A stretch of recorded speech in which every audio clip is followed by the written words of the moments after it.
तो आज हमें एक इम्पॉर्टेंट टॉपिक को पढ़ना है जिसका नाम है मुद्रास्फीति। अब ये टॉपिक इन्फ्लेशन बोलते हैं इसे। यदि आप इसे समझ गए तो ये मान लीजिए कि 90% काम हमारा हो गया, क्योंकि इस सेक्शन से क्वेश्चन भी ज़्यादा आते हैं और अर्थव्यवस्था की एक महत्वपूर्ण समझ यहीं पर आती है। न्यूज़पेपर पे आप मैक्सिमम देखते होंगे मॉनेटरी पॉलिसी, है ना, मुद्रास्फीति के नियंत्रण के उपाय। जब बाद में देखेंगे तो क्या क्या उपाय हो सकते हैं, उन चीज़ों को भी हम समझेंगे। मैं अब एक चीज़ यहाँ पर बताता हूँ, बहुत आसानी से चीज़ों को समझते चले जाइए। एक इकोनॉमी का रूल है। क्या रूल है अर्थव्यवस्था का? अर्थव्यवस्था का एक रूल है, एक सूत्र है जिसको बोलते हैं मांग एवं पूर्ति का। मांग एवं पूर्ति, एक ये रूल है। इसमें ये कहते हैं कि यदि मांग बढ़ रही हो और पूर्ति नहीं हो रही हो, मांग बढ़ रही हो और पूर्ति नहीं हो रही हो उसी एवज में, तो चीज़ें महंगी हो जाएंगी। ऐसा सुनने में आता है और हो ही जाता है। मान लो आप हैं, शादी में गए हुए हैं और सब लोग आप ही को पूछ रहे हैं, समझ रहे हैं, आप ही को पूछ रहे हैं, तो फिर क्या होगा? आपका मांग, भाव बढ़ जाएगा आपका। वैसे ही है, मार्केट में सब टमाटर ही खोज रहे हैं, सबको टमाटर ही डालना अपनी सब्जी में, और टमाटर है नहीं तो टमाटर के भाव बढ़ जाएंगे। ठीक है। दूसरा, यदि मांग कम है, पूर्ति ज़्यादा हो गई। पूर्ति मतलब समझ रहे हैं, डिमांड एंड सप्लाई का रूल है ये। डिमांड और सप्लाई है। डिमांड कम है, सप्लाई ज़्यादा है, तो क्या हो जाएंगे? सस्ते हो जाएंगे। ठीक है, चीज़ें सस्ती हो जाएंगी। आमतौर पे चीज़ें हम जानते हैं, मोटा मोटी ये सब चीज़ें आप समझते हो, ज़्यादा कुछ इसमें है नहीं। कुछ वैसे ही हम पूरा रोल अदा करेंगे, पूरा समझने का प्रयास करेंगे। मैं यहाँ पर अभी आपको पूरा एक छोटा सा एक तरीका बताने के बाद चीज़ों को लिखवाऊँगा, फिर इसके बाद क्रमबद्धता के साथ समझाता चला जाऊँगा। इस रूल को आपको हर जगह समझना है, हर जगह ये रूल लगता है।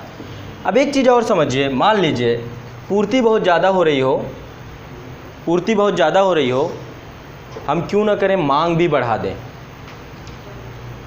है ना। पूर्ति बहुत ज़्यादा हो रही हो, हम मांग भी बढ़ा दें, मांग जनरेट कर दें, तो क्या हो सकता है? ज़्यादा सस्ता भी नहीं रहेगा ना ज़्यादा महंगा रहेगा, संतुलन बन जाएगा, एक संतुलन आ जाएगा। या फिर ऐसा कर दें कि यदि मांग बहुत ज़्यादा है तो पूर्ति भी उसी एवज में करते चले जाएं, तो भी संतुलन बना रहेगा। अब एक चीज़ यहाँ पे देखते हैं, ये जो सप्लाई वाला सेक्शन है, जहाँ पे आपको सप्लाई करनी है, यहाँ पे डिमांड वाला सेक्शन है, ये तो मार्केट क्रिएट करती है, ये बाज़ार के ऊपर है, और बाज़ार चलता है उपभोक्ताओं से। कहीं पर भी कोई मार्केट कैसे क्रिएट होती है? उपभोक्ता होंगे तो मार्केट क्रिएट हो जाएगी। मान लो आज के टाइम पे आप खुद देखते हैं, जंगल कट के नई बस्ती बन रही है, धीरे धीरे क्या उपभोक्ता तैयार हुए, वहाँ पर एक मार्केट तैयार हो जाएगी।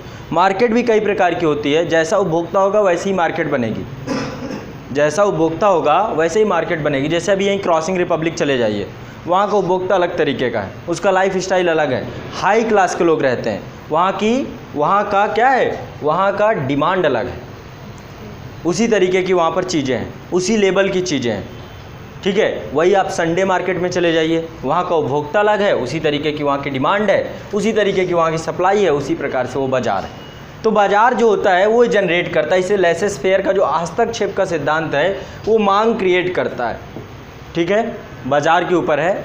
अब ये बाज़ार में मांग क्रिएट होने का कारण क्या है? मान लो आप है, आप कब जाते हो कोई चीज़ खरीदने? हाँ, जब ज़रूरत होती है। पहली बात आपने बोल दी ज़रूरत। अब मुझे ये बताइए, बहुत सारी चीज़ें क्या ज़रूरत के अलावा भी आप खरीदते हैं? जैसे कपड़े, कब खरीदे जाते हैं कपड़े? हाँ, जब पैसे हों। ऐसा नहीं होता कि तिथि त्यौहार में भी यदि पैसे नहीं हुए तो काम चला लिया जाता है, पुरानों को धुल के प्रेस करा लेते हैं, है ना। मेन है खेल, ज़रूरत से भी ज़्यादा मांग क्रिएट करने का काम मनी करता है। यदि आपके पास पैसा आ जाए तो आपका दिमाग यहाँ पर नहीं बैठा होगा। आज आपके पास 1 करोड़ रुपए मान लो रातों रात आ जाए, ठीक है, अकाउंट में किसी ने धोखे से ट्रांसफ़र कर दिया, फिर क्या होगा? इसके बाद यूपीएससी एक तरफ, अपनी ज़िंदगी एक तरफ, अपनी सुख सुविधाएं एक तरफ, फिर पता चला कुल्लू मनाली में मज़े ले रहे हैं बर्फबारी का। तो कहीं ना कहीं पे आपको एक बात समझना पड़ेगा कि ये मनी जैसे जैसे व्यक्ति के पास बढ़ती है, उपभोक्ता के पास बढ़ती है, उसी एवज में जैसे जैसे मनी बढ़ेगी उसी एवज में मांग जनरेट होती है। ये दिमाग में बैठा लीजिए, मनी कम होती जाएगी, मांग कम होती जाएगी। अब एक चीज़ बताइए, ये पैसे छापने का काम, इन सब चीज़ों का काम कौन कर रहा है देश में? भारत का बैंक, भारत सरकार का बैंक आरबीआई करता है पैसे छापने का काम। पैसा मार्केट में कितना आए, कितना नहीं आए, कब आए, कैसे आए, ये सब काम आरबीआई कर रहा है। किस बैंक के पास? सारे बैंकों को रेगुलेट कर रहा है। देखो बहुत सारी विनियामक कंपनियां, संस्थाएं बनाई गई हैं, जैसे कि IRDA एक संस्था है। किसको रेगुलेट करती है? ये किसको विनिमय करती है? इंश्योरेंस कंपनियों को, ठीक है। जैसे सेबी किसको रेगुलेट करती है? स्टॉक एक्सचेंज को। रेगुलेशन जरूरी होता है। जैसे आपको रेगुलेट करने वाले आपके पिताजी हो सकते हैं, आपके भाई हो सकते हैं, आपकी माँ हो सकती है। एक रेगुलेटर है आपके ऊपर जो आपको नियंत्रण करके रख रहा है। वैसे ही भारत सरकार ने क्या बना रखा है? रेगुलेशन बॉडी बना रखा है, आरबीआई, IRDA, सेबी और भी बहुत सारी संस्थाएं, ठीक है।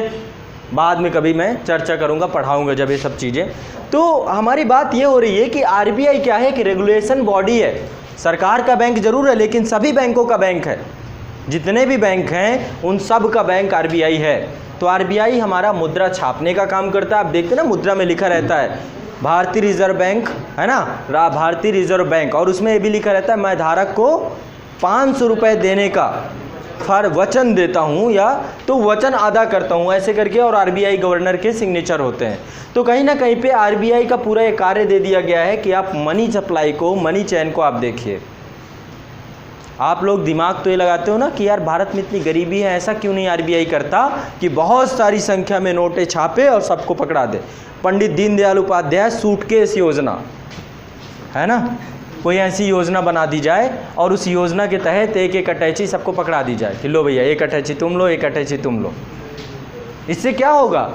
मनी बढ़ जाएगी, और मनी बढ़ते ही उपभोक्ता के पास मनी आएगी, वैसे ही मांग जनरेट हो जाएगी।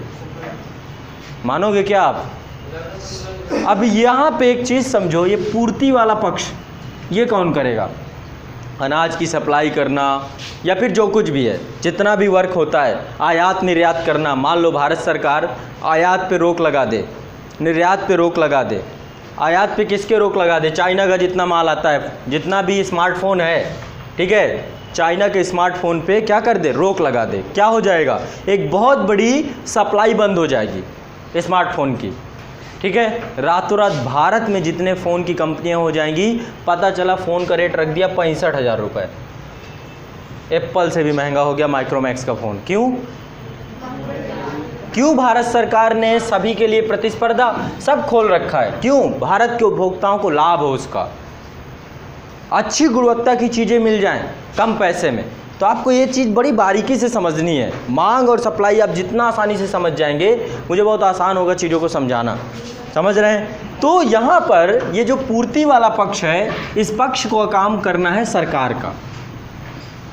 पूर्ति का पक्ष का काम है सरकार का। दाल घट गई, विदेश से दाल मंगाना है। टमाटर घट गए, टमाटर आप मंगवा लिए। कुछ भी घटता है, पूर्ति का काम गवर्नमेंट का होता है। पूर्ति करने का काम सरकार का होता है। सरकार की जिम्मेदारी है कि यदि कोई चीज़ की कमी होती है, उस कमी को पूरा करे देश में, ठीक है। अब एक चीज़ और समझते हैं। मैंने आपको यहाँ पर मोटा मोटी ये समझाने का प्रयास किया कि यदि मार्केट में पैसा ज़्यादा आ जाएगा तो पैसा आते ही उपभोक्ता क्या कर देगा? मांग को जनरेट कर देगा, और मांग के एवज में यदि पूर्ति नहीं होती तो चीज़ें महंगी हो जाएंगी, ठीक है। यदि मार्केट में दूसरे टर्म्स में आ जाएं, यदि मार्केट में ये जो मनी है, ये जो पैसा है, ये पैसा कम हो जाए तो क्या हो जाएगा? मांग कम हो जाएगी, और मांग जब कम हो जाएगी तो पूर्ति जितनी भी है उससे काम भी चल जाएगा। जितनी पूर्ति है उससे भी, भाई मांग ही ज़्यादा नहीं है तो पूर्ति जितनी हो भी रही है उससे भी काम चल जाएगा। तो भी क्या हो जाएगा? चीज़ें महंगे से सस्ते की तरफ थोड़ा मूव करने लग जाएंगी। तो देखो, ये पूर्ति वाला पक्ष तो गवर्नमेंट का काम होता है। आरबीआई का काम क्या होता है? यहाँ पे काम कर सकता है, मनी सप्लाई पे। आरबीआई मनी सप्लाई पे काम कर सकता है, मार्केट में चाहे तो पैसा डाल दे, चाहे तो पैसा अपने पास ले ले, बहुत आसानी से। आरबीआई चाहे तो मार्केट में पैसा डाल दे, चाहे तो पैसा अपने पास ले ले, ठीक है, ये भी हो सकता है। अब देखो नोटबंदी का टाइम पीरियड था, नोटबंदी में सोचो क्या हुआ था। कुछ नोटों की वैल्यू ख़त्म हो गई, इलीगल हो गई। जो नोटें थीं जो आपके पास रखी हुई थीं, उनकी वैल्यू को भारत सरकार ने कहा कि इनकी अब कोई वैल्यू नहीं है। कब? 8 नवंबर रात 12 बजे के उन्होंने मना कर दिया कि भाई ये नोटें अब नहीं चलेंगी देश में। तो आप तो रातों रात जितना पैसा था कोई मतलब नहीं, बेसमेंट भर रखे थे, सब खत्म। तो अब भारत सरकार ने कहा कि भाई इतना जाके डेली बदलो, उससे जो नई करेंसी आए उसको जा कर के आप क्या कर लीजिए, उससे जाके परचेजिंग पावर क्रिएट कीजिए, अपनी क्रय शक्ति को बनाइए। तो यहाँ पर भी आप देखते हैं नोटबंदी के दौरान भी महंगाई हुई थी क्या? महंगाई हुई थी क्या नोटबंदी के दौरान? चीज़ें महंगी हुई थी क्या? नोटबंदी का प्रभाव क्या महंगाई के रूप में सामने आया था क्या? नोटबंदी के दौरान क्या हो गया? मार्केट पूरा बंद हो गया, मंदी आ गई। हाँ, सारे सेक्टर में, जो भी सेक्टर में जाए, रियल इस्टेट सेक्टर, जितने भी सेक्टर हैं, मंदी आ गई। क्यों? लोगों के पास पैसा ही नहीं है। रातों रात जो पैसा था उनका इलीगल घोषित हो गया। एक चीज़ और बताता हूँ, मार्केट में महंगाई बढ़ने का एक कारण, अभी सारे कारण लिखवाऊंगा, ब्लैक मनी का बढ़ना मार्केट में, वो भी महंगाई को जनरेट करता है। यदि काला धन बढ़ जाए, काला धन उस धन को कहते हैं जिस पे टैक्स नहीं दिया जाता, उसे ब्लैक मनी कहते हैं। कोई काले रंग की करेंसी नहीं होती है ना। ब्लैक मनी का मतलब होता है जिस पे टैक्स ना दें, जो इलीगल हो, जो अवैध तरीके से कमाया जाए, उस पैसे को ब्लैक मनी कहते हैं। यदि काला धन भी बढ़ जाता है तो भी क्या होता है? मांग बढ़ जाती है। जितना ज़्यादा किसी भी अर्थव्यवस्था में ब्लैक मनी होगी, उस अर्थव्यवस्था को, इसीलिए भारत सरकार ने स्टेप लिया है नोटबंदी का। क्या हुआ? रातों रात सारी नोटें बंद कर दी गई। उससे 3-4 काम हुए। देखो नोटबंदी से कोई फ़ायदा हुआ हो चाहे ना हुआ हो, मुझे एक चीज़ सबसे बढ़िया मज़ा आई, क्या लोगों को बैंकिंग व्यवस्था का महत्व पता चल गया। बैंक का मतलब पता चला। लोग खाता तो खुलवा लिए थे लेकिन बैंक से लेना देना नहीं था उनका। पहली बार रूबरू हुए भारतीय बैंकिंग व्यवस्था से, वो चाहे जो भी हो, चाहे गांव का हो, चाहे एक मजदूर हो, चाहे एक रिक्शा चालक हो, सबके पास, जिसके पास 500 की नोट भी थी वो भी बैंक में गया, लाइन लगाया, और उसको खाते का महत्व पता चला, क्योंकि उसके खाते में अचानक पूरे घर का पैसा जाके जमा हो गया। समझ गए? फिर एटीएम में जाके खड़ा हुआ, एटीएम चलाना सीख लिया। तो नोटबंदी का सबसे बड़ा ये मुझे देखने को मिलता है कि देश की बैंकिंग व्यवस्था में लोगों का प्रत्यक्ष जुड़ा हुआ उससे। पहली चीज़ तो ये हुई। दूसरी चीज़ क्या है? फॉरेन फंडिंग हो रही थी, टेरर फंडिंग हो रही थी, जाली मुद्रा आ रही थी। देखो अब ये भी एक बहुत बड़ी चीज़, विदेशी से, अब जैसे पाकिस्तान है, पाकिस्तान अपने देश की मुद्रा छोड़ के पूरे विश्व की मुद्राएं छापता है, अपने देश की करेंसी नहीं छापता। डॉलर छापता है, फ्रेंच युआन छापता है, बाकी सब छापता है, भारत का रुपया भी छापता है, लेकिन अपने देश की अर्थव्यवस्था की करेंसी नहीं छापता वो। क्यों? जाली मुद्रा का प्रवाह कराना है किसी भी देश में। इसे बोलते हैं मनी लॉन्ड्रिंग अलग चीज़ है, धन शोधन अलग चीज़ है। ब्लैक मनी को वाइट मनी में बदलना वो मनी लॉन्ड्रिंग होता है। लेकिन यहाँ पे यदि बताइए हमारी अर्थव्यवस्था में अचानक से बहुत सारा पैसा आ जाए जाली फेक करेंसी के रूप में, तो क्या होगा? फेक करेंसी के रूप में आ जाए तो भी हालत ख़राब हो जाएगी हमारी अर्थव्यवस्था की। क्या हो गया? अचानक से मनी सप्लाई बढ़ गया और अचानक से मांग, उपभोक्ता के पास पैसा आया, अब वो चाहे किसी भी रूप में हो।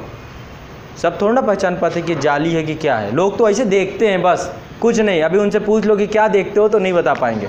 वो तो सामने वाले को डराने के लिए 3 बार देख लेता है आदमी। सच बता रहे हैं, आप भी ऐसा ही करते हो।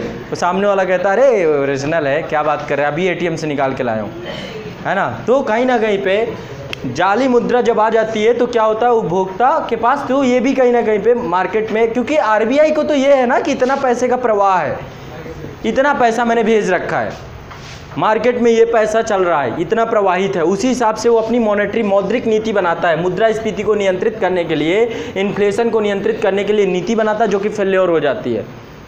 समझ रहे हैं? तो अभी उस पर बाद में जाएंगे, लेकिन मैं यहाँ पे जो बताना चाह रहा था कि जो पूर्ति का पक्ष है गवर्नमेंट के पास है, गवर्नमेंट के हाथ में है कि वो पूर्ति करे, लेकिन किसके हाथ में क्या है? आरबीआई के पास ये है कि वो पैसे की मात्रा को कम ज़्यादा कर सकता है। कैसे? उसके लिए बहुत सारे टूल्स का प्रयोग करता है वो। कुछ टूल्स होते हैं। अब ऐसा थोड़ा आपके घर आ जाएगा कि भाई जितना पैसा वादा जमा कराओ, बैंक जाओ, ये करो, ये सब कुछ नहीं करता। आपको पता भी नहीं चलता कि मौद्रिक नीति से क्या हो गया। मौद्रिक नीति में मार्केट से पैसा खींचने के लिए बहुत आसान कार्य करता है आरबीआई। क्या करता है समझते हैं। 2-3 प्रकार के टूल्स प्रयोग करता है। एक होता है क्वांटिटेटिव टूल्स, दूसरा होता है क्वालिटेटिव टूल्स। ठीक है, जिसके अंतर्गत अब टूल्स क्या है, मुद्रास्फीति को नियंत्रित करने के लिए। देखो भारत की अर्थव्यवस्था बैंकों से चलती है, सारा पैसा वहीं से सर्कुलेट हो रहा है।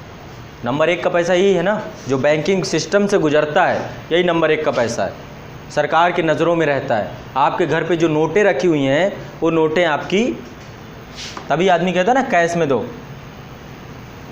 कैश में देते हैं लोग। तो कहीं ना कहीं पे मेन पैसा बैंक का है, जो बैंक में चल रहा है, जो सर्कुलेट हो रहा है। और एक चीज़ मुझे ये बताओ, यदि बैंक में जा करके आप पैसा जमा करते हो तो बैंक को क्या फ़ायदा है? बैंक की लायबिलिटी है। आप बैंक में जाके पैसा, आप मुझे अपना पैसा दे दो कि भाई कल मैं फिर लेने आऊँगा, तो मुझे क्या फ़ायदा? मैं तो आपके पैसे का एक तरीके से क्या कर रहा हूँ, आपके पैसे का चौकीदार बन गया अपने पास रख के।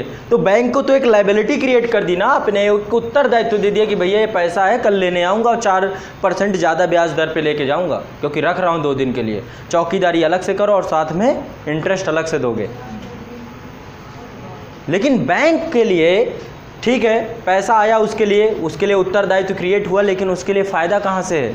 जब वो पैसे को लोन में घुमाता है, देखता है बिजली का बिल इतना है, कर्मचारी इतने लगे हुए हैं, तो देखता है कितना इंटरेस्ट रेट उसे रखना है। ठीक है, अपने सारे खर्चों को जोड़ता है, उस खर्चे में कुछ प्रॉफिट भी जोड़ता है, और इसके बाद जो पैसा आपके पास आया होता है उस सारे पैसे को उठा के वो लगा देता है शेयर मार्केट में, या फिर लोन में उठा दिया, होम लोन दे दिया, कार लोन दे दिया, माल्या जैसे लोगों को दे दिया, है ना, सभी को पैसा उठा देता है। उससे जो इंटरेस्ट आता है उस इंटरेस्ट में आपको भी देता है और अपने भी खर्चे चलाता है बैंक। समझ रहे हैं? यानी सारा खेल कहाँ पे हो रहा है? लोन पे हो रहा है। सारा खेल ऋण लेने और देने पे हो रहा है। कहाँ पे हो रहा है? या तो ऋण दिया जा रहा है या तो ऋण लिया जा रहा है, यहाँ पे पूरा खेल हो रहा है। यदि ये बंद हो जाए तो अब आरबीआई कुछ नहीं करता। देखो कुछ चीज़ें होती हैं, बैंक को कुछ चीज़ें, अपना पैसा जो आप दे कर आते हो बैंक के पास, जैसे बैंक को आपने मान लीजिए 1000 रुपये जमा करके आए, ठीक है, मोटा मोटी बता रहे हैं, तो बैंक को इस पैसे को मेंटेन करके रखना पड़ता है। ऐसा नहीं कि सारा पैसा क्या हुआ लोन पे उठा दिया। ऐसा नहीं है कि आपका 1000 रुपये आप दे के आए और सारा 1000 रुपये किसी और को दे दिया। मान लो कल ही पहुंच गए आप कि भैया पैसा चाहिए, है ना, कल ही पहुंच गए आप। अभी मैं आपको बताऊंगा बैंक किस तरीके से 1000 रुपये से 1 लाख रुपए बनाता है। बैंक में यदि आप 1000 रुपये जमा करके आते हैं तो बैंक 1 लाख रुपए बनाता है उससे। 1 लाख की पूंजी होती है उसके लिए 1000 रुपये। ठीक है, आगे अभी चर्चा में सब चीज़ें आएंगी तब हम देखेंगे। तो मैं यहाँ पे चर्चा ये कर रहा था कि जो बैंक होता है उसको कुछ चीज़ें मेंटेन करनी पड़ती हैं। आपके पैसे को कहीं रखना होता है, उसके लिए रूल रेगुलेशन सब आरबीआई तय करता है। आपके पैसे को कई रूपों में रखता है वो। क्या हो सकते हैं देखते हैं। पहला होता है CRR, ठीक है, ये सब रिजर्व रेशियो हैं, अभी क्या है सब चर्चा करेंगे। कुछ पैसे को आपके यहाँ पे रख देना होता है। कितना होता है? अभी कितना है? ये कम ही होता है, ज़्यादा नहीं रखा गया, 4% रखा गया, क्योंकि ये केवल कैश में रखा जाता है, क्योंकि ये पूरा पैसा केवल कैश में रखा जाता है। ठीक है, यानी कि बैंक को इससे कोई फ़ायदा नहीं होता। 1000 की नोट 1000 की तो रहेगी 4 साल बाद 5 साल बाद, कैश में रखा हुआ है वो, इससे कोई फायदा, CRR से बैंक को कोई फ़ायदा नहीं होता, क्योंकि वो कैश में रखा है तो रखा है। ठीक है, दूसरे नंबर पे होता है SLR, ये भी मेंटेन करना पड़ता है। अब ये सब चीज़ें लिखवाऊंगा, छपवाऊंगा, पहले समझना है बस।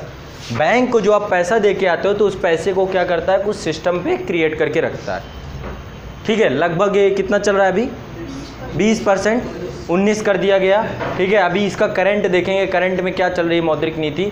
ठीक है, तो SLR में कुछ पैसा रखना पड़ता है। देखो होता क्या है, मान लो पैनिक क्रिएट हो जाए, पता चला PNB ने फ़ोन किया स्टॉक एक्सचेंज को और बताया कि मेरे लेटर ऑफ अंडरटेकिंग में प्रॉब्लम आ गई, मुंबई के एक ब्रांच में लोग पैनिक में आ गए और सारा पैसा PNB से निकालना चालू कर दिए।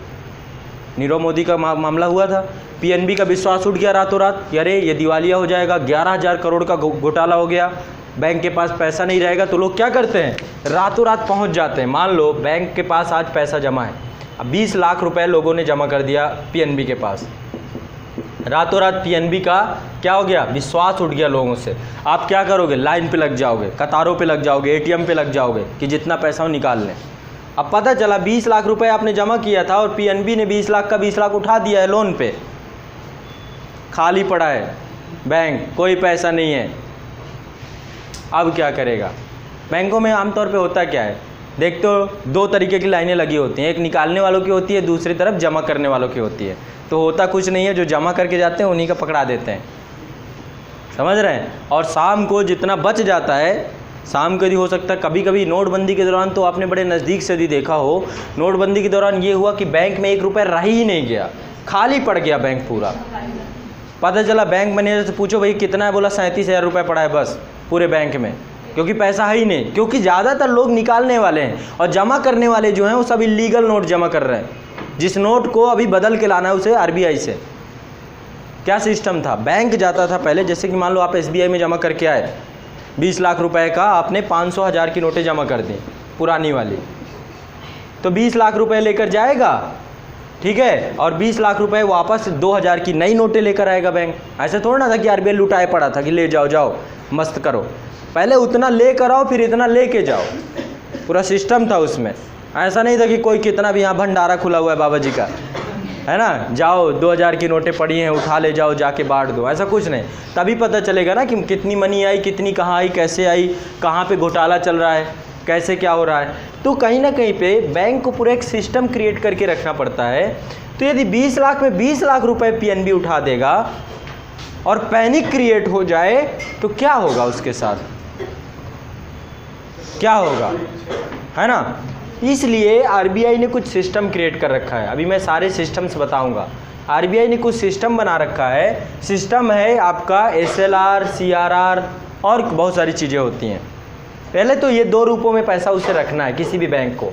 आपका यदि आपने 1,000 रुपये दिए हैं तो 1,000 रुपये में 4% कितना होता है 1,000 का, 40 रुपये। 40 रुपये उसको यहाँ पे रख देना चुपचाप, ठीक है। अब कैसे मेंटेन होता है ये सब बाद में बताऊंगा, पहले मोटा मोटी समझो।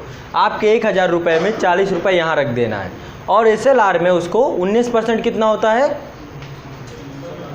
हाँ 190 रुपये यहाँ पे रख देना है। लेकिन यहाँ पे जो पैसा रखता है वो कई रूपों में रख सकता है। गोल्ड में रख सकता है, गवर्नमेंट सिक्योरिटी खरीद के रख सकता है ना, या फॉरेक्स रिजर्व रख सकता है, या फिर कैश में भी रख सकता है, एज यू विश। तरलता अनुपात है, लिक्विडिटी, लिक्विड होना चाहिए, लेकिन ऐसा नहीं होना चाहिए कि लिक्विड ना हो। पता चला ऐसी ज़मीन खरीद लिया और पता चला जब मार्केट में लोग लेने आए पैसा, ज़मीन बिक ही नहीं रही, कोई ख़रीदने को तैयार नहीं है। तो लिक्विड में होना चाहिए पैसा, लिक्विडिटी होनी चाहिए उसकी। गोल्ड एक लिक्विड चीज़ है, ठीक है, फॉरेक्स रिजर्व लिक्विड चीज़ है।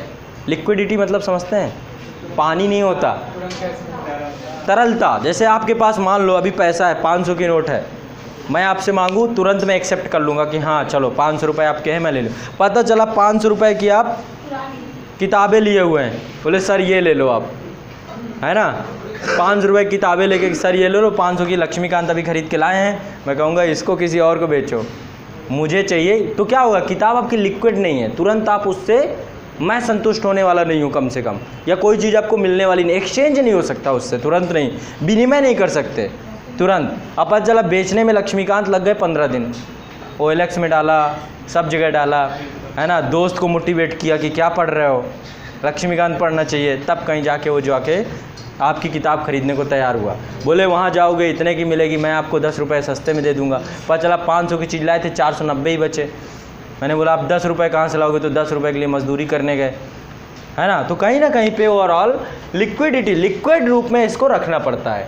इसके अलावा आरबीआई देखो होता क्या है, सिस्टम अभी बहुत आसानी से चीज़ें समझ में आएंगी। बैंक को ये सब चीज़ें मेंटेन करके रखनी पड़ती हैं, ठीक है। मान लो अभी ये 4% है, तो अभी 40 रुपये रख रहा है ना, बाकी का पैसा यहाँ पे 19% है, 190 रुपये रख रहा है, तो टोटल कितना रख रहा है इसमें, इन दोनों में कितना रख रहा है, 230 रुपये रख दिया। बाकी कितना बचा, 1,000 में 230 घटाइए, 770 रुपये घुमाना शुरू कर दिया लोन में, है ना, 770 रुपये लोन में घुमाना शुरू कर दिया। यानी मार्केट में ज़्यादा पैसा जा रहा है अभी।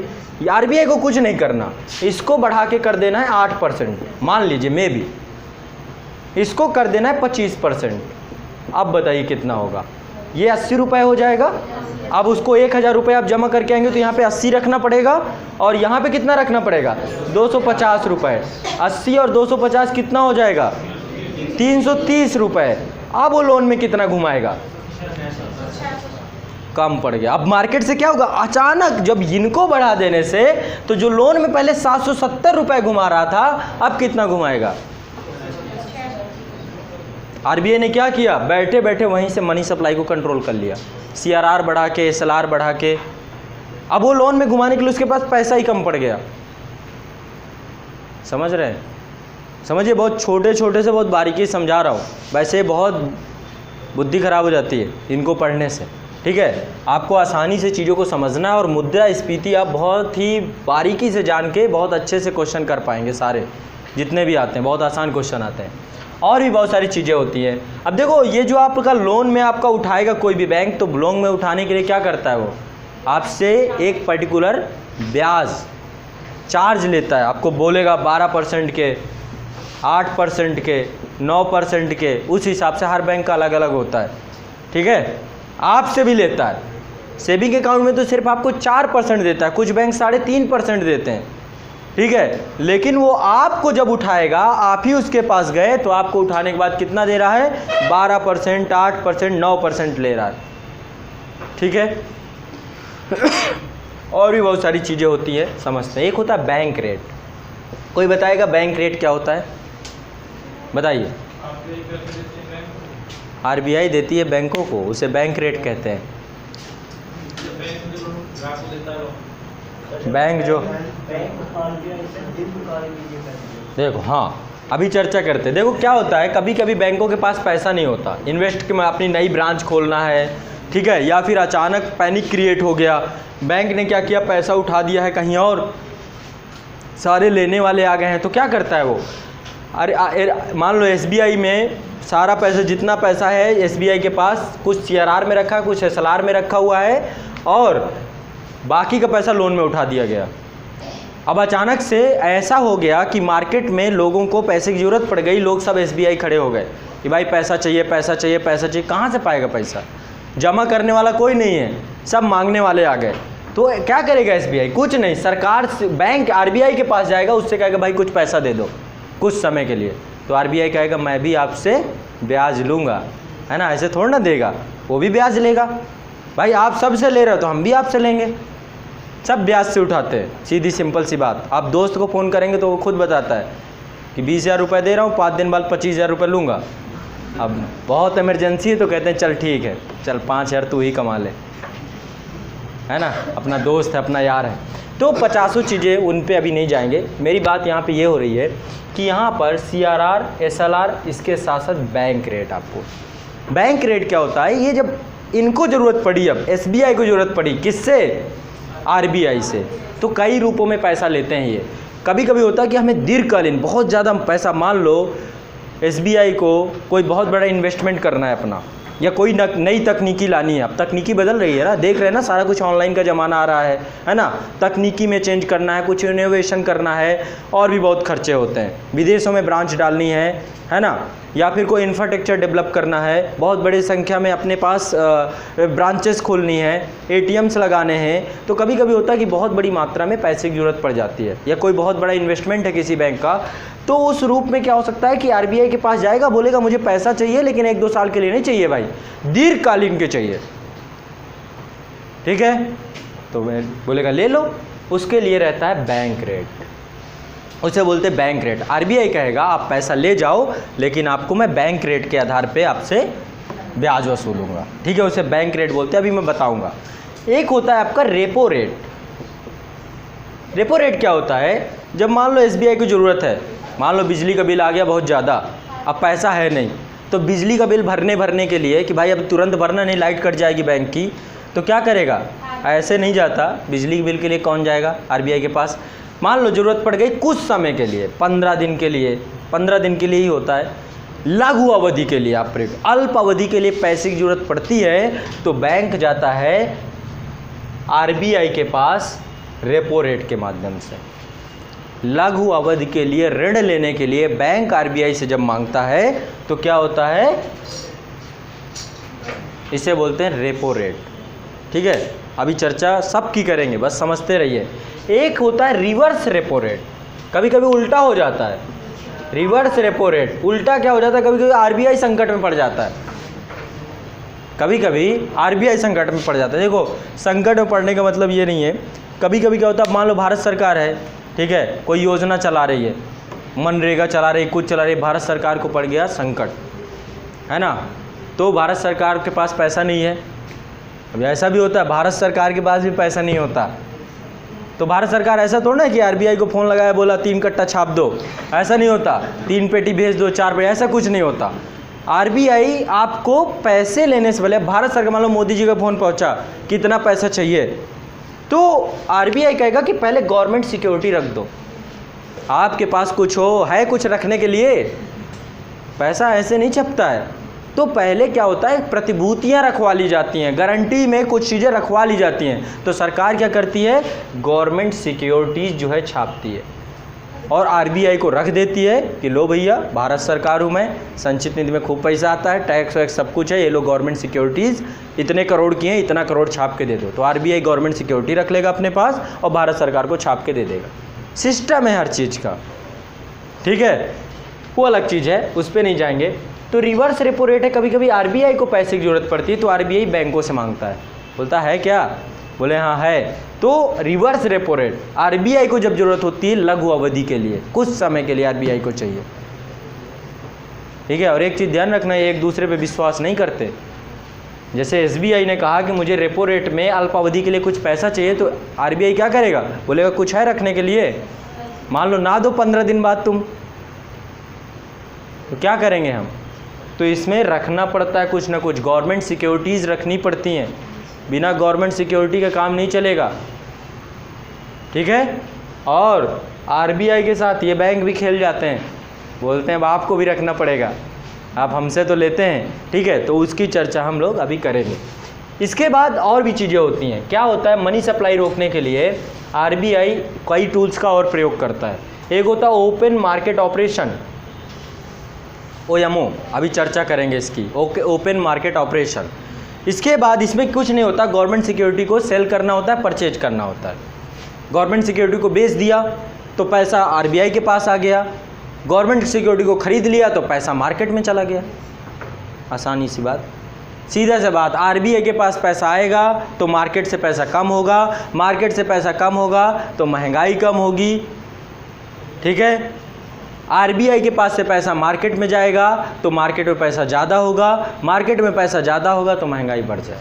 बहुत सिंपल सा रूल है, समझ रहे हैं। आरबीआई के पास पैसा आता है तो महंगाई कम होती है, आरबीआई से पैसा जाता है तो महंगाई, सिंपल सी बात समझो। आपके पिताजी मान लो आरबीआई हैं कुछ समय के लिए, ठीक है, पिताजी आरबीआई हैं, जब पिताजी पैसा देते हैं तो आप खर्च करना खूब चालू कर देते हो। पिताजी के पैसे में तो कुछ सोचना है नहीं, कमाया तो हमने है नहीं, है ना, तो खूब खर्च करते हो, जो पाते हो वो खाते हो, है ना।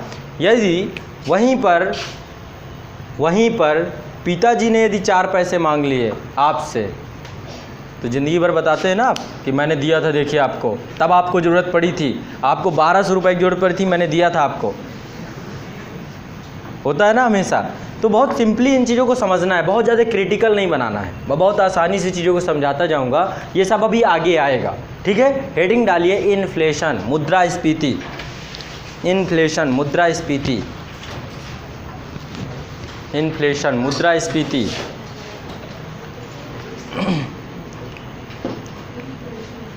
लिखिए मुद्रास्फीति का अर्थ, meaning of inflation, meaning of inflation लिखिए। जब किसी अर्थव्यवस्था में, सब समझा चुका हूँ, अब लिखना है, छापना है इसको। जब किसी अर्थव्यवस्था में वस्तुओं और सेवाओं की पूर्ति के सापेक्ष, वस्तुओं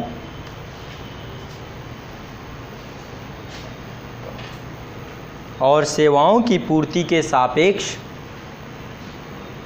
वस्तुओं एवं सेवाओं की पूर्ति के सापेक्ष सेवाओं वस्तुओं एवं सेवाओं की पूर्ति के सापेक्ष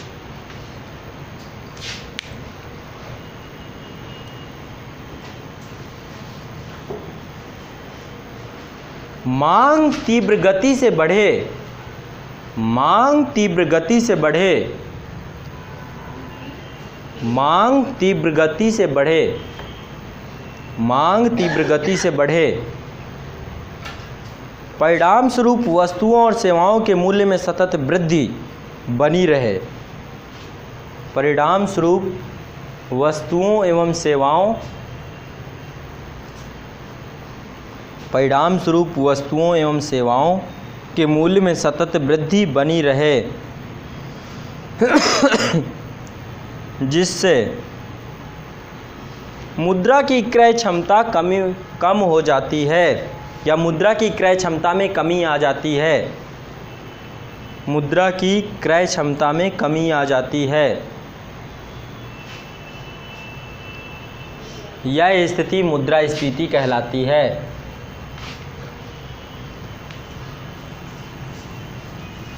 यह स्थिति मुद्रास्फीति कहलाती है, इन्फ्लेशन की स्थिति होती है। ये तो हो गया तकनीकी भाषा में। अब आम भाषा में, अपनी भाषा में समझते हैं। सिंपल सी बात, मुद्रा की वैल्यू कम हो जाना, मुद्रा की वैल्यू कम हो जाना इन्फ्लेशन कहलाता है। कुछ समय के लिए आपकी भी घर पे क्या होती है, वैल्यू ख़त्म हो जाती है। सही बात है, जब आपकी वैल्यू ख़त्म हो जाती है तब इन्फ्लेशन नहीं आता है। लेकिन मुद्रा की वैल्यू जब ख़त्म हो जाती है, मान लो 10 रुपये था, 10 रुपये लेके बाज़ार जा रहा हूँ, पूरा झोला, फुल झोला सब्जी भर के ला रहा हूँ। कभी होता है 10 नहीं 100 रुपये में, तब भी 100 रुपये में आती थी सब्जी। 100 रुपये में गए, खूब लेकर आए, 5 किलो आलू, 5 किलो टमाटर, प्याज, बिल्कुल उठाया नहीं हो रहा है। ठीक है, यानी मुद्रा के पास इतनी पावर है कि 10 किलो में आप जा कर के 100 रुपये लेकर गए और 5 किलो आप आलू लेकर चले आए। मुद्रा के पास इतनी वैल्यू है।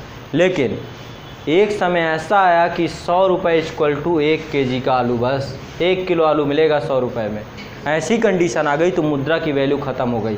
वही 100 रुपये, जब 5 किलो आलू होते थे, वही 100 रुपये में अब 1 किलो आलू हो गया। क्या हो गया, मुद्रा की वैल्यू, इसकी वैल्यू ख़त्म हो गई, पैसे की वैल्यू कम हो गई। तो पैसे की वैल्यू कम हो जाने को मुद्रास्फीति कहते हैं। हाँ, किसके रिस्पेक्ट में, वो सब अलग है। पेट्रोल के ऊपर क्यों जा रहे हैं अभी आप, वो अलग है। ठीक है, जब बास्केट लेंगे हम लोग, वो फिर अलग है। WPI, CPI मैं बाद में बताऊंगा वो। ठीक है, अभी क्यों इस पे पढ़ रहे हैं आप, पहले साधारण चीज़ों को समझिए, फिर टेक्निकल पे जाएंगे। ठीक है, तो मुद्रा की वैल्यू, मुद्रा की कीमत कम हो जाने को मुद्रास्फीति कहते हैं। ठीक, ज़्यादा कुछ, आम भाषा में इसको महंगाई बोलते हैं। यदि कोई बोले महंगाई बढ़ रही, तो सीधा से ये समझ लीजिए कि मुद्रास्फीति बढ़ रही। टेक्निकल भाषा में इन्फ्लेशन बोलते हैं। लिख लीजिए इसको, आम बोलचाल की भाषा में मुद्रास्फीति महंगाई है। आम बोलचाल की भाषा में मुद्रास्फीति का मीनिंग मतलब महंगाई है। नेक्स्ट, रीज़न बिहाइंड इन्फ्लेशन, क्या कारण है मुद्रास्फीति के, कारण क्या है?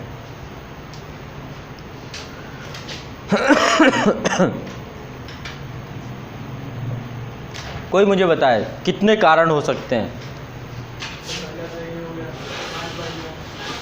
डिमांड बढ़ जाए, ठीक है, एक कारण ये हो गया। और सरकार इंटरेस्ट रेट कम कर दे, बैंक अपना इंटरेस्ट रेट कम कर दे, ज़्यादा लेंगे, ठीक है। और मान लो RBI ने अपना इंटरेस्ट रेट कम कर दिया, ठीक है, लेकिन SBI ने नहीं कम किया, तो SBI कैसे कम करेगी, क्यों कम करेगी?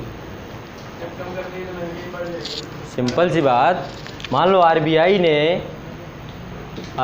ने इंटरेस्ट रेट हर जगह कम कर दिए, लेकिन SBI, ICICI किसी ने नहीं कम किए। सब ने आपस में बातचीत कर ली, भाई कोई कम नहीं करेगा, करने दो SBI को जो करना हो।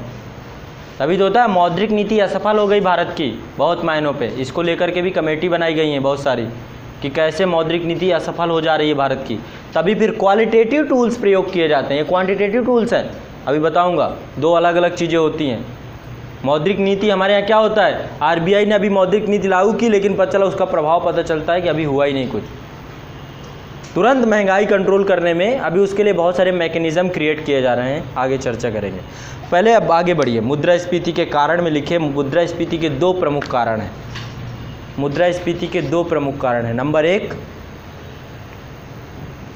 डिमांड पुल इन्फ्लेशन, यानी मांग से प्रेरित स्फीति, मांग प्रेरित मुद्रास्फीति, मांग प्रेरित मुद्रास्फीति, यानी कि डिमांड पुल, डिमांड इसे पुल कर रहा है, डिमांड पुल इन्फ्लेशन, ठीक है। पहला ये होता है। मांग प्रेरित मुद्रास्फीति, मांग इतनी बढ़ गई, उसके एवज में सप्लाई नहीं बढ़ पाई, जिसके कारण से क्या हो गया, चीज़ें महंगी हो गई। पहला तो ये मैं समझा चुका हूँ। दूसरा एक और कारण होता है, कोई बताएगा दूसरा कारण क्या है? और क्या कारण है जिसके कारण से मुद्रास्फीति बढ़ जाती है?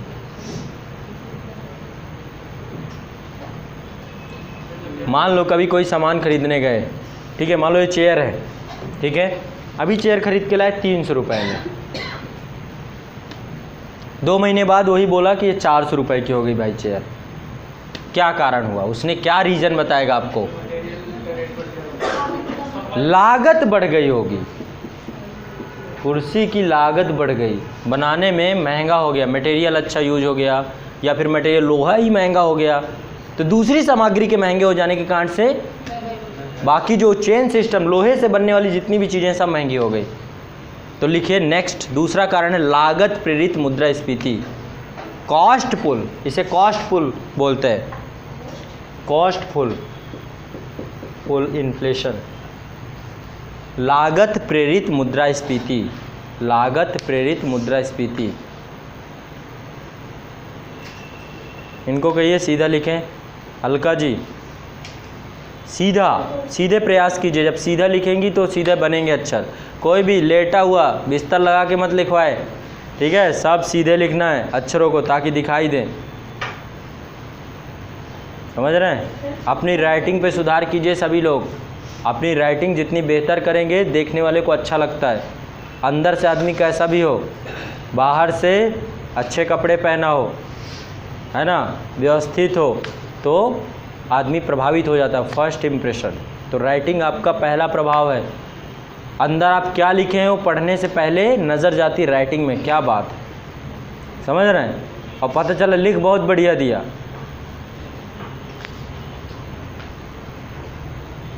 आदमी बहुत बोलते हैं ना, जैसे कि कोई भौकाल बना होता है। ये कभी पंडित दीनदयाल उपाध्याय को आप लोगों ने नहीं देखा है ना। मैं चूँकि पंडित दीनदयाल उपाध्याय विद्यालय में पढ़ा, देखा मैंने भी नहीं, लेकिन उनके बारे में जो चीज़ सुना, बोलते हैं कि पंडित दीनदयाल उपाध्याय आरएसएस से थे वैसे, और समाज सेवी थे। कहते हैं लोगों को एक रहता था कि पंडित दीनदयाल अभी एक उसका चेंज किया गया ना, मुगल सराय स्टेशन का नाम चेंज किया गया, क्योंकि मुगल सराय स्टेशन में उनकी डेड बॉडी मिली थी, वहीं उन्हें मार दिया गया था, वहीं वो पड़े थे। तो कहते बड़े साधारण जीवन जीते थे वो, बिल्कुल आम जीवन, फटे हुए कपड़े पहने, लेकिन कपड़े साफ होते थे, साफ रखते थे बिल्कुल। लोगों को लगता था कि पंडित दीनदयाल उपाध्याय आ रहे हैं, अब पता चला बगली में खड़े हैं, वो आके आधे घंटे बैठे हुए हैं और लोग देख कहीं और रहे हैं कि आ रहे हैं, पता चला बगली में बैठे हैं। वो बहुत साधारण व्यक्तित्व, बिल्कुल सिंपल पर्सनालिटी, ठीक है। अभी किसी का एग्जाम्पल जैसे मोदी जी हैं, मोदी जी आपके साधारण व्यक्तित्व नहीं है, बिल्कुल बन ठन के रहते हैं और टसन में रहते हैं, देखते हैं उनको, उनका कपड़े पहनने का 10-10 लाख रुपए के कुर्ते पहनते हैं वो, तो साधारण व्यक्तित्व नहीं है। अभी इस समय बहुत कम लीडर हैं। कोई लीडर है जिसका एग्जाम्पल दिया जाए कि बहुत साधारण ज़िंदगी जीता है? कौन? हुकुम देव नारायण, वो तो अटल जी साधारण जीवन जीते थे।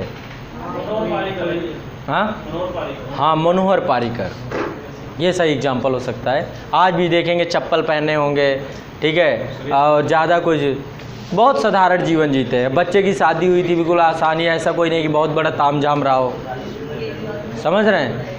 केजरीवाल जी अब ना रहे, बदल गए, जब थे तब था उनका। आप देखेंगे तो वैगन आर अब चेंज कर दिया उन्होंने, अब इनोवा में चलते हैं वो भी, ठीक है, सब बदल गया उनका, रूप रंग ढाल चाल सब बदल गया केजरीवाल जी का।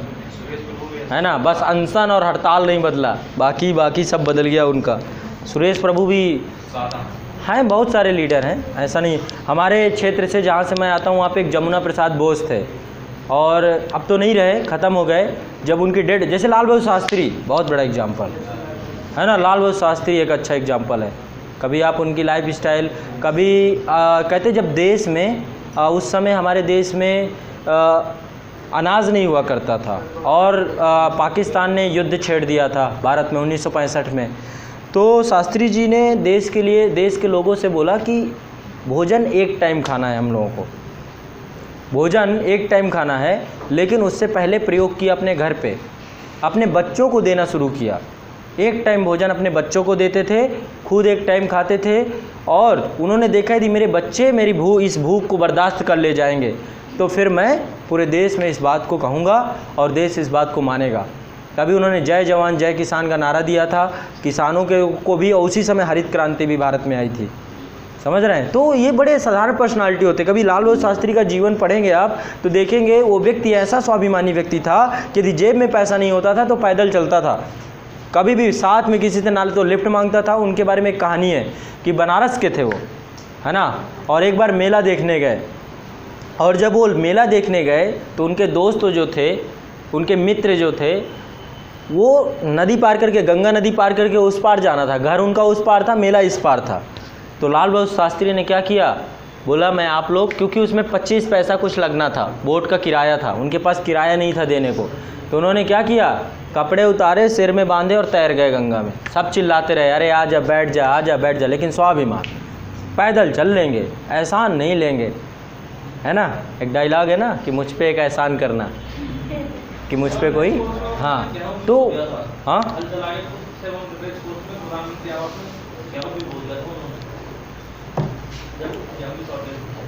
ठीक है।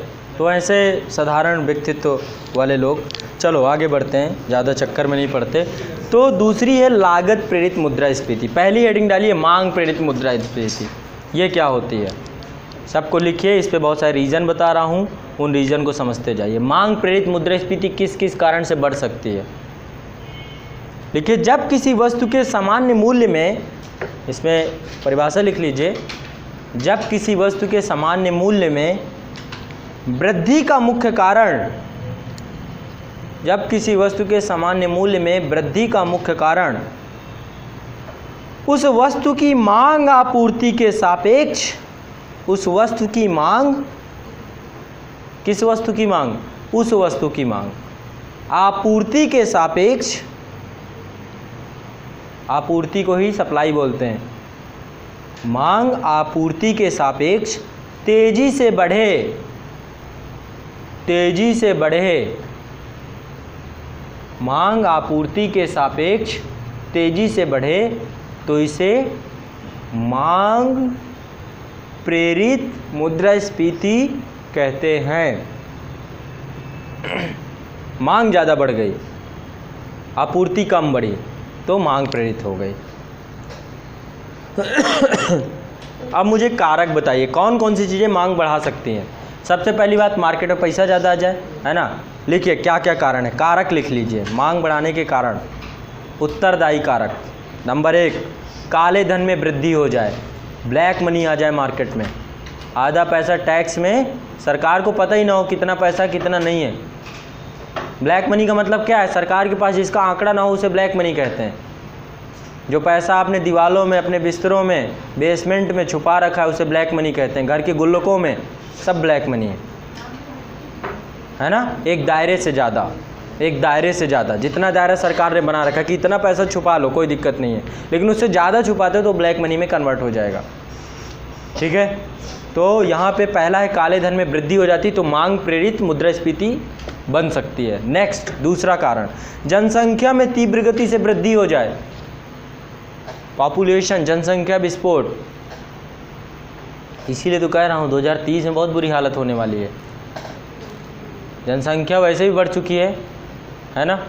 कहीं भी देखो, आधा देश तो ट्रेन में चलता है, आधा रेलवे प्लेटफॉर्म ट्रेन में पड़ा हुआ है आधा देश, और आधा देश हॉस्पिटल में पड़ा हुआ है, और आधा देश जहाँ भी चले जाओ सब जगह आधा आधा देश पड़ा हुआ है। ठीक है, आधा देश विदेश में पड़ा हुआ है। यदि सारे लोग आ जाएं, जब बिहार में कहते हैं ना घनत्व बहुत ज़्यादा है, जनसंख्या घनत्व, यदि बिहार वाले कार्टेल बना लें और सारे लोग एक साथ पहुंच जाएं बिहार, तो बिहार में हालत ख़राब हो जाएगी। उत्तर प्रदेश वालों के साथ भी कुछ कम ऐसा ही होगा। ठीक है, गाड़ियाँ भी बढ़ रही हैं, बिल्कुल सही बात है। गाड़ी ले रहा है, ये भी एक बहुत बड़ी समस्या है। कैसे किया जाए फिर? हर एक आदमी अलग अलग ना लें तो क्या हो सकता है? फ्रांस की तरह बंद ही कर दें गाड़ी, अपने देश में चलने ही ना दें। हाँ, नई गाड़ी बना के अब बेचेंगे ही नहीं। ऑटोमोबाइल सेक्टर को अपने यहाँ से ख़त्म कर दिया जाए। पर्यावरण भी देखना है, इलेक्ट्रिकल भी कह रहे हैं देखना है इनको।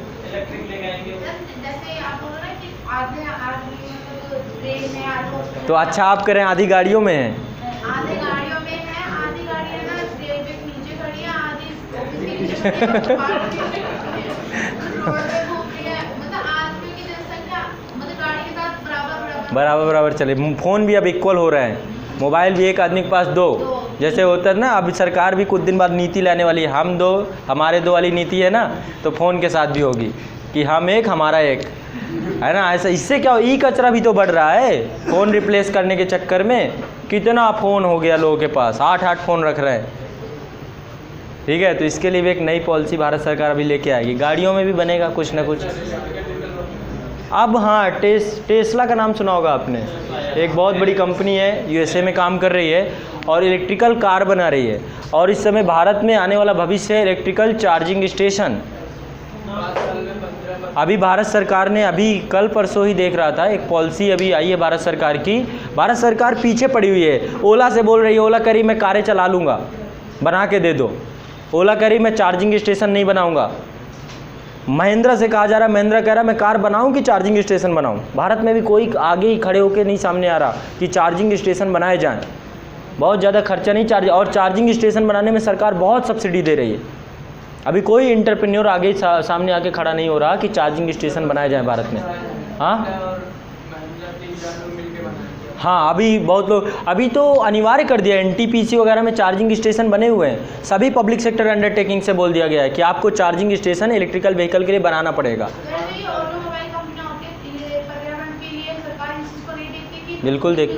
बिल्कुल रोकथाम लगाई जाती है।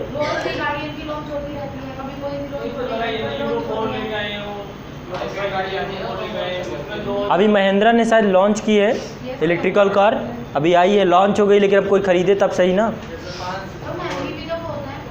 हाँ,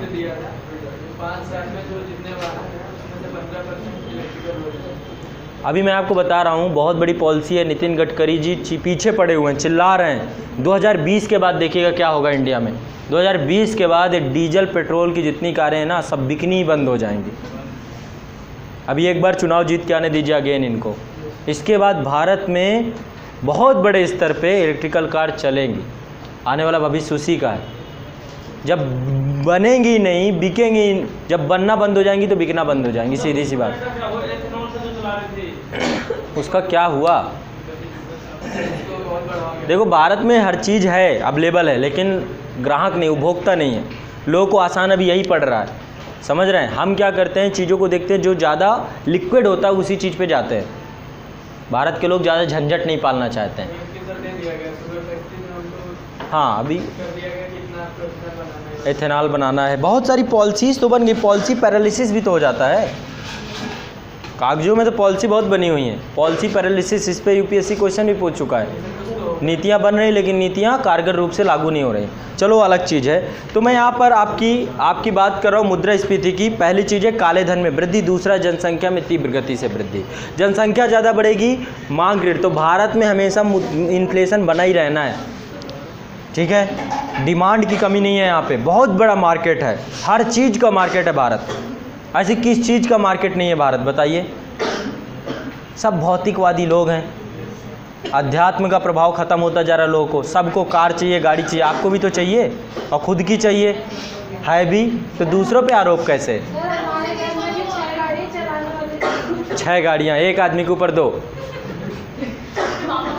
और ये देखिए शौक में 6 हो गई हैं, अभी हो सकती बढ़ेंगी। और ये करते क्या होंगे, एक लेके चलते होंगे और साथ में दूसरी ड्राइवर के साथ कि भाई तू भी लेके चल, कहीं ख़राब हो गई तो इसमें बैठ जाएंगे। 2 घर के लिए हैं कि कभी इमरजेंसी पड़ जाए, बाकी 4 चलती रहती। शौक पाल रखे हैं इतने तो भारत। हाँ, नेक्स्ट लिखिए, उपभोक्ता की व्यय योग्य आय में वृद्धि। सब ये भारत के अनरिस्पॉन्सिबल जनसंख्या है, ठीक है, हमें भारत से क्या। नेक्स्ट, उपभोक्ता की व्यय योग, पता चला कल 6 की 6 बेच दिया, फिर आप लोग लिख लीजिए, उपभोक्ता की व्यय योग्य आय में वृद्धि। उपभोक्ता की व्यय योग्य आय में वृद्धि। उपभोक्ता की व्यय योग्य आय में वृद्धि। व्यय योग्य आपकी आय बढ़ जाएगी तो आप खर्चा करेंगे। इनके घर पे 6 गाड़ियाँ इसलिए हैं क्योंकि इनकी आय बहुत ज़्यादा है, ठीक है। आय ज़्यादा होगी तो आप 6 क्या 10 खरीदेंगे, 15 खरीदेंगे, सब ओला में लगा देंगे। ये भी तो है, इन्वेस्टमेंट है ना। देखो, गाड़ियाँ ख़त्म होने का एक ही तरीका हो सकता है, पब्लिक ट्रांसपोर्ट का प्रयोग करना। पब्लिक ट्रांसपोर्ट अवेलेबल भी तो होना चाहिए, ऐसे कैसे प्रयोग करोगे, अवेलेबल ही नहीं है उस।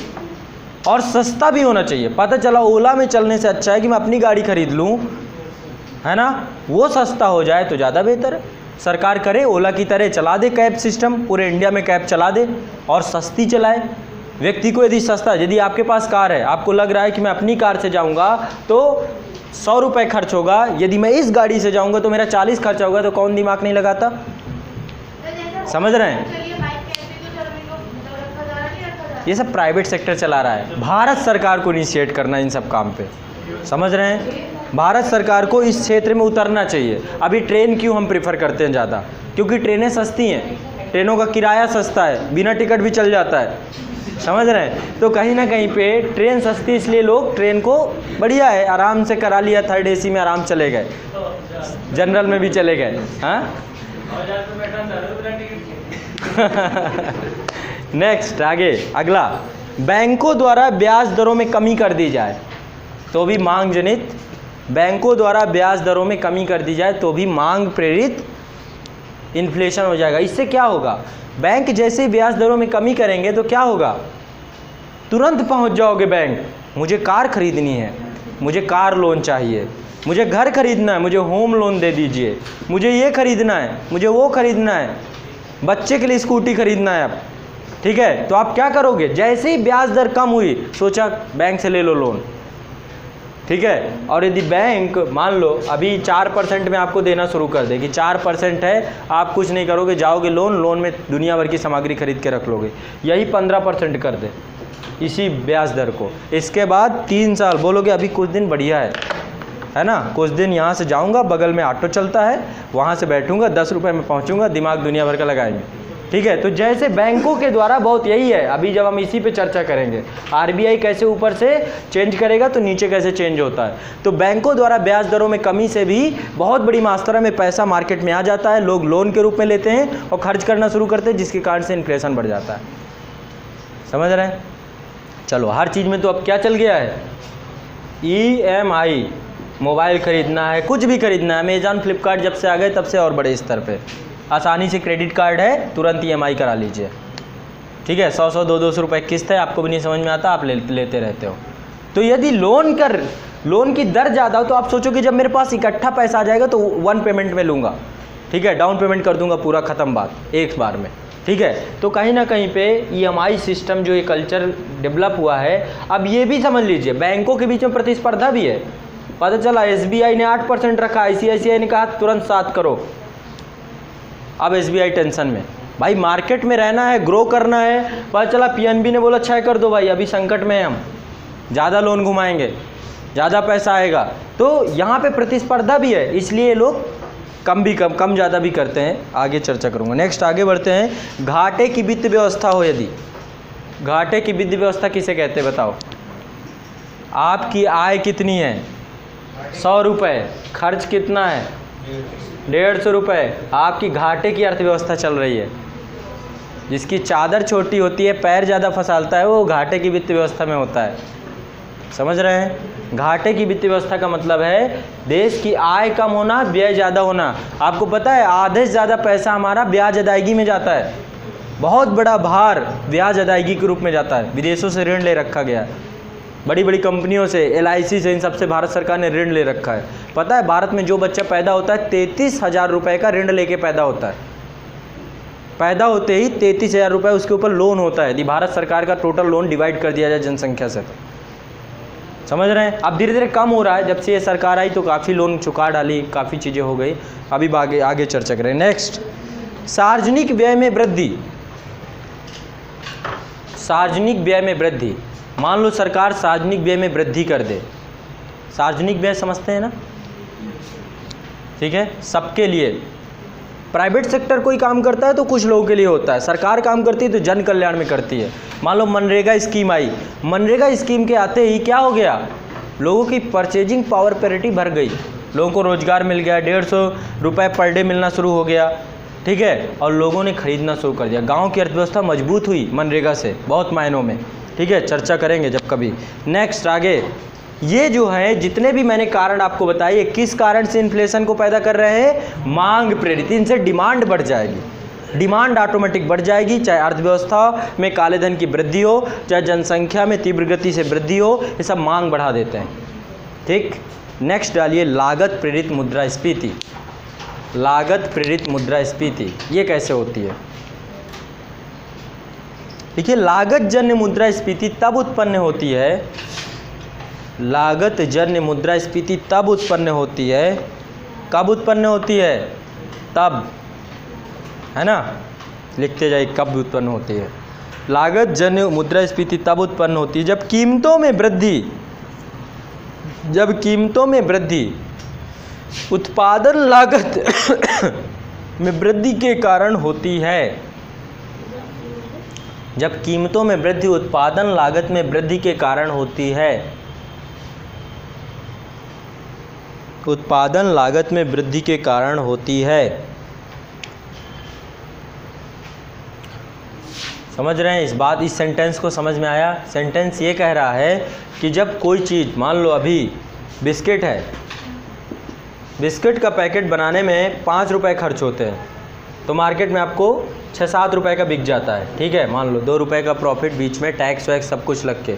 यही बनने में आटा, रातों रात क्या हो, गेहूं का मूल्य महंगा हो जाए, गेहूं के कारण से आटा महंगा हो गया, आटा के बाद बिस्किट भी महंगा हो जाएगा, यही बिस्किट बनने में 6 रुपये लगने लगे तो यही 8 का हो जाएगा। तो जब उत्पादन में, प्रोडक्शन में चीज़ें महंगी होती हैं, उसके कारण से मुद्रास्फीति बढ़ जाती है, महंगाई हो जाती है। पीछे कोई कारक है, लोहा बढ़ गया, लोहे से बनी सारी सामग्री महंगी हो गई। समझ रहे हैं? और लोहा बढ़ेगा कैसे? वही मांग और सप्लाई, माइनिंग कम हो रही है, डिमांड ज़्यादा है, वही एक रूल है। सोना है, सोना कैसे बढ़ता है? मांग और सप्लाई। दीपावली का टाइम आने दो, फिर देखना कैसे बढ़ता है। यदि सरकार बहुत इंपोर्ट करती है, हमारे यहाँ पे बहुत सारा सोना इंपोर्ट करना पड़ता है, जबकि भारत के अंदर बहुत सोना है, घरों में अपने तिजोरियों में भर के रख रखा है, और भरते जा रहे हो, और आता जाए और आता जाए, और भारत सरकार उधर से मंगा रही है, आप इधर भरते जा रहे हो। इसलिए भारत सरकार ने क्या किया, स्कीम लेकर आई। हमारे यहाँ पे मंदिरों में भरा पड़ा है सोना, मंदिरों में चले जाओ, सोने के कलश, भगवान जी का सोने का मुकुट, है ना, भगवान जी को सोने के कपड़े, भगवान जी को सोने का चप्पल, खड़ाऊ, हर चीज़ सोने का, पूरा भगवान जी सोने के, यहाँ तक कि मंदिर का दरवाज़ा भी सोने का है। बहुत मंदिर हैं, अष्टधातु की मूर्ति होती, पूरे भगवान जी सोने के। तो भगवान जी को सोना, तो उस चक्कर में देश की अर्थव्यवस्था, पता चला भारत सरकार ने मंगाया था किसी और काम के लिए, सोना जाके भगवान जी में सेट हो गया। क्या हो रहा है, ये पैसा घूम नहीं रहा। देखो अर्थव्यवस्था में एक चीज़ दिमाग में बैठा लो, अर्थव्यवस्था का पहिया घूमना चाहिए, अर्थव्यवस्था में कोई चीज़ रुकना नहीं चाहिए। आपके पास पैसा आ गया 10 लाख रुपए, यदि आप उसको घुमा नहीं रहे तो कोई मतलब नहीं है उसका, वो गया, रखे रहो 10 लाख, सहीते रहिए। उसको इन्वेस्ट करना पड़ेगा आपको, फिर अर्थव्यवस्था में उसे लाना पड़ेगा। इकोनॉमी में गोल गोल घूमता रहे हो पैसा, तो या तो घटेगा या तो बढ़ेगा, दोनों चीज़ों में से कोई होगा। यदि घटेगा तो किसी और को फायदा होगा, बढ़ेगा तो आपको होगा। समझ रहे हैं, किसी और को भी तो फायदा होगा, आपका पैसा जाएगा तो कहीं तो जाएगा।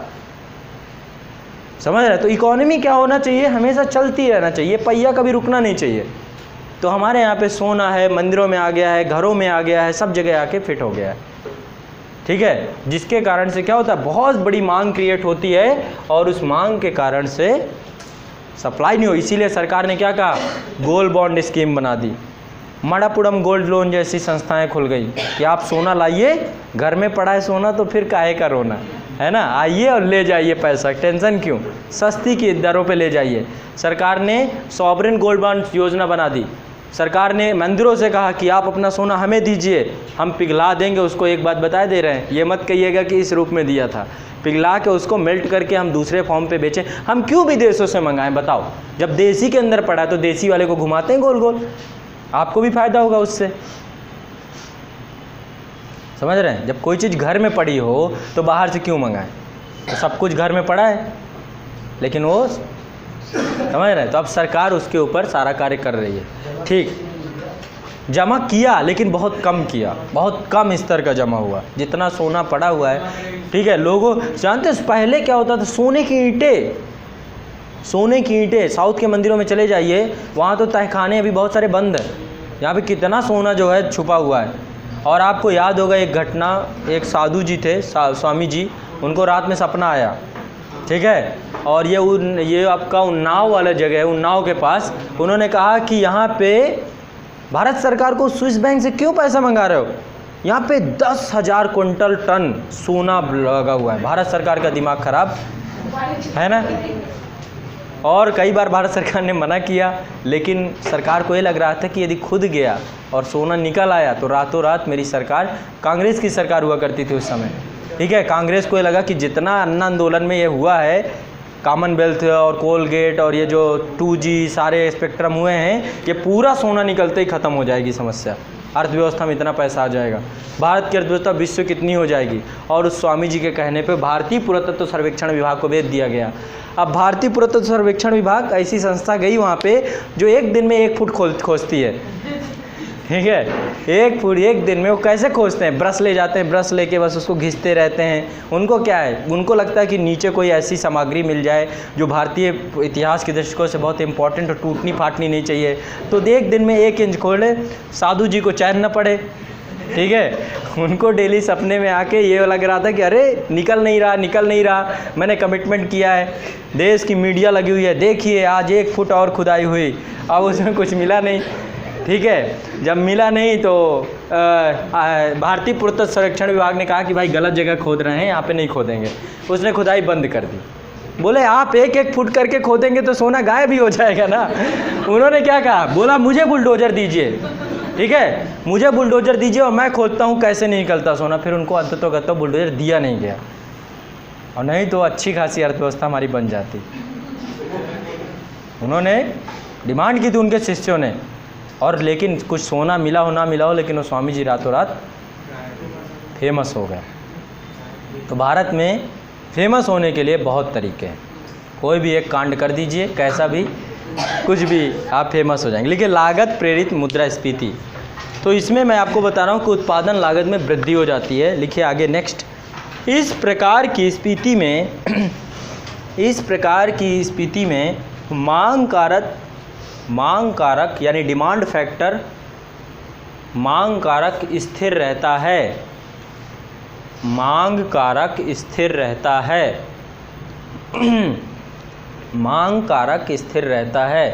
तो यहाँ पे मांग स्थिर रहेगी, मांग बढ़ेगी नहीं, मांग स्थिर रहेगी, लेकिन लागत बढ़ जाएगी किसी चीज़ को प्रोडक्ट करने में, जिसके कारण से उसका रेट बढ़ जाता है, ठीक है। आगे, तथा पूर्ति कारक की भूमिका मुख्य होती है, तथा पूर्ति कारक की भूमिका मुख्य होती है। पूर्ति मतलब सप्लाई, पूर्ति कारक की भूमिका मुख्य भूमिका होती है। इस प्रकार की स्फीति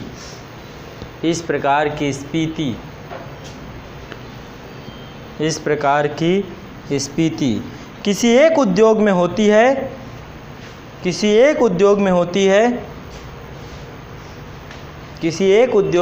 है, तो धीरे धीरे तो धीरे धीरे अर्थव्यवस्था के सभी उद्योगों में फैल जाती है। तो धीरे धीरे अर्थव्यवस्था के सभी उद्योगों में फैल जाती है।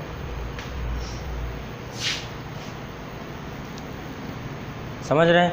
एक चीज़ महंगी होगी, सब चीज़ें महंगी हो जाएंगी। प्लास्टिक महंगा हो गया, प्लास्टिक से बना जितना सामान है सब महंगा हो गया। लोहा महंगा हुआ, लोहा से बना सारा सामान महंगा हो गया।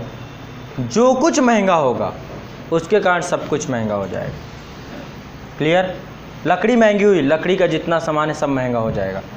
तो ये क्या है? लागत। लागत प्रेरित मुद्रास्फीति है। अब क्या क्या चीज़ें हो सकती है? कारक लिख लीजिए। लिखिए नेक्स्ट, इसमें लिखिए नंबर 1, कच्चे माल की मूल्यों में वृद्धि हो जाए। क्या क्या कारक हैं? इसको जिम्मेदार कारक लिख लीजिए। नंबर 1, कच्चे माल की मूल्यों में वृद्धि हो जाए। तो यदि कच्चे माल के मूल्यों में वृद्धि हो जाएगी तो सारा गया, जितना है सब, पक्का माल भी महंगा हो जाएगा। एक और चीज़ पूछे, क्या? मालगाड़ी के किराए में वृद्धि हो जाए। भारत सरकार क्या कर दे? मालगाड़ी, भारत, अब देखो आपको लग रहा होगा कि जिस ट्रेन से आप चलते हो वही इम्पोर्टेंट है, और आपकी ट्रेन को खड़ी करके भारत सरकार दूसरी ट्रेनें निकल जाती। मालगाड़ी नाम की भी कोई चीज़ होती है, भारत का रक्त है, ब्लड है। भारतीय अर्थव्यवस्था की रेलवे सबसे बड़ी, सारा माल रेलवे से आता जाता है। तो मालगाड़ी के किराए में यदि वृद्धि कर दी जाए तो क्या हो जाएगा? रातों रात चीज़ें महंगी हो जाएंगी। ये भी लागत कारक में आता है। ठीक है? मान लो आपके एक दुकान है, आप टीवी, कूलर, फ्रिज और वॉशिंग मशीन इसकी दुकान रखते हैं। ठीक है? और मान लीजिए क्या होता है, कभी कभी आप दुकानों में जा करके देखते हैं कि भाई हमें टीवी खरीदनी है ना, एलईडी लेते हैं, एलसीडी लेते हैं। तो जब आप लेते हैं जाकर वहाँ पे टीवी, तो आप कहते हैं कि अमेज़ॉन में तो सस्ता दिखा रहा है, अमेज़ॉन में तो सस्ता दिखा रहा है, अमेज़ॉन में देखिए ये तो आपका 20,000 रुपये का ही है, आप कैसे 22,000 25,000 रुपये का दे रहे हैं?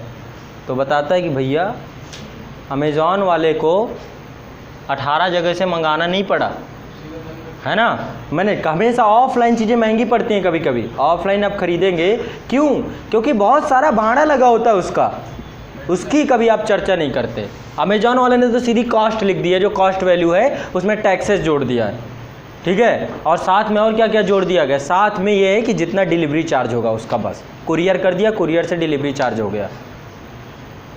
ठीक है? और आप क्या दिमाग लगा रहे हैं उससे? आप कह रहे हैं कि नहीं वहाँ पे सस्ता है, यहाँ पे भी सस्ता, इसी कारण से होना चाहिए। समझ रहे हैं मेरी बात को? तो कहीं ना कहीं पे ये बहुत सारी चीज़ें होती हैं जिनको आपको समझना पड़ेगा। भाड़ा बहुत इंपॉर्टेंट चीज़ होती है, ये भी कहीं ना कहीं पे मुद्रास्फीति पे कार्य करता है। नेक्स्ट, अगली चीज़ नेक्स्ट है पेट्रोल व डीजल के मूल्यों में वृद्धि।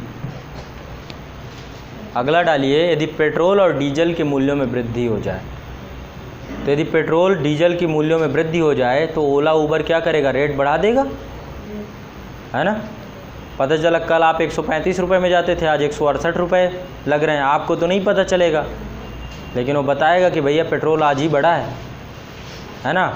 भाई कोई भी चीज़ हो तो अर्थव्यवस्था में पेट्रोल और डीजल के मूल्यों में वृद्धि से भी, पेट्रोल एवं डीजल के मूल्यों में वृद्धि से भी क्या होता है? ठीक, ये भी है। नेक्स्ट, ऊंची मजदूरी दरें।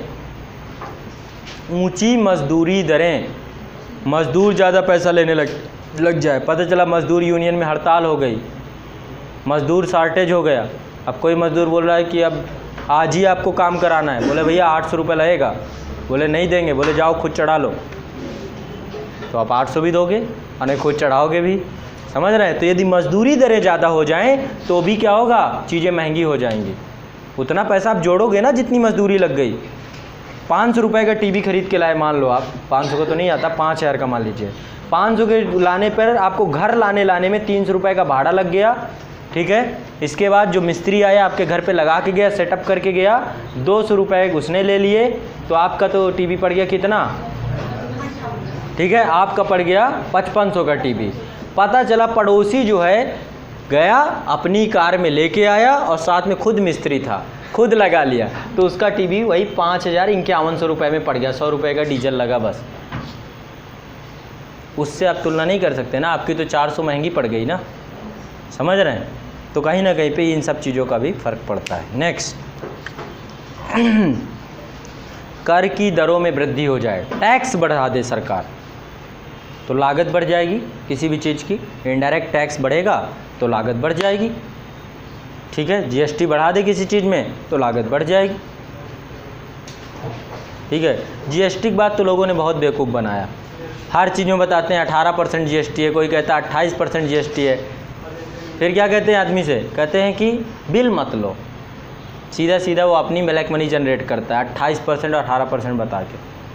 हर चीज़ पे जिससे बात करो वही कहता है 18% है, कोई 28 बताएगा, 28 से नीचे कोई आता ही नहीं है।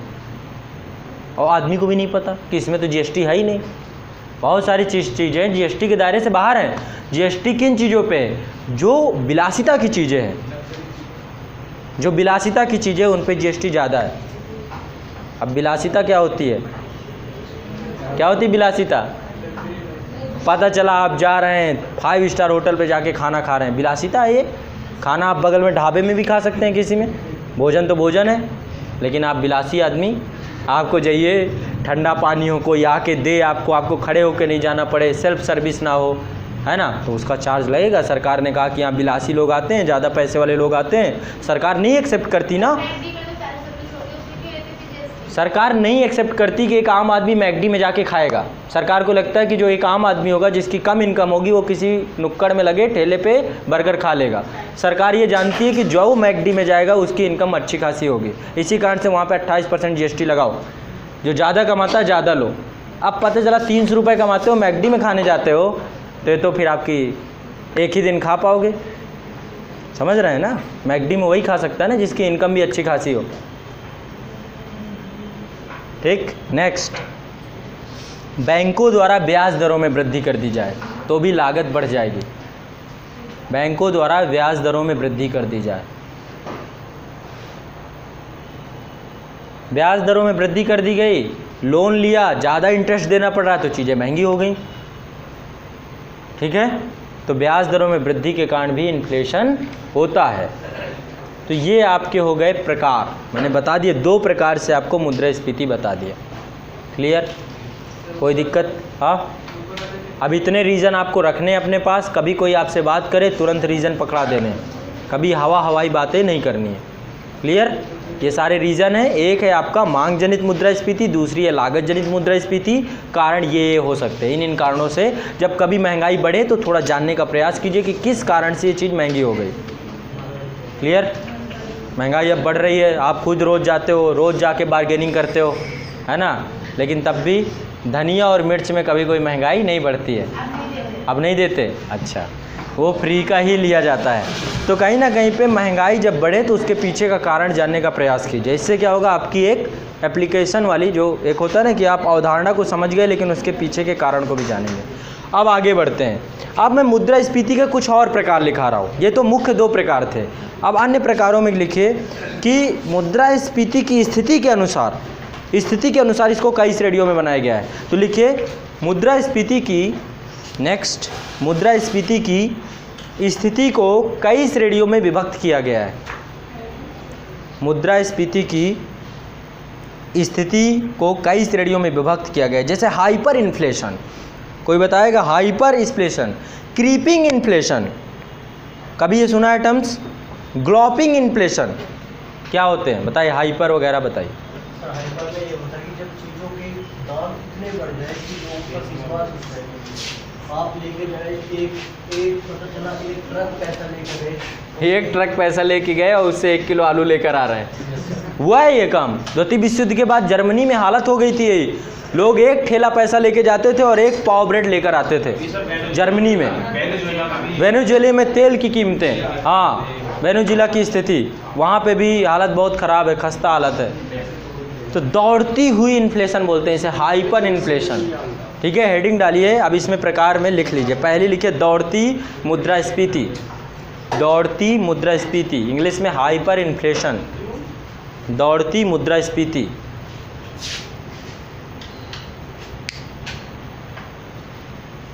ठीक है, तो ऐसा हो जाए कि मुझे एक बैग पैसा लेके जाऊं और 1 किलो आलू लेकर आऊं तो मेरा विश्वास उठ जाएगा कि मैं इतना पैसा क्यों लाद के ले जाऊं। पर चला 8 किलो पैसा लेके जा रहा हूं, 1 किलो आलू ला रहा हूं, तो इससे बढ़िया ये है कि अब मैं माध्यम ही चेंज करता हूं। पैसे से नहीं, कम से कम इससे नहीं चीज़ें खरीदूंगा, कोई दूसरी चीज़, माध्यम चेंज हो जाता है। समझ रहे हैं? पहले पैसा तो अभी माध्यम बना ना, पहले पैसा माध्यम था क्या?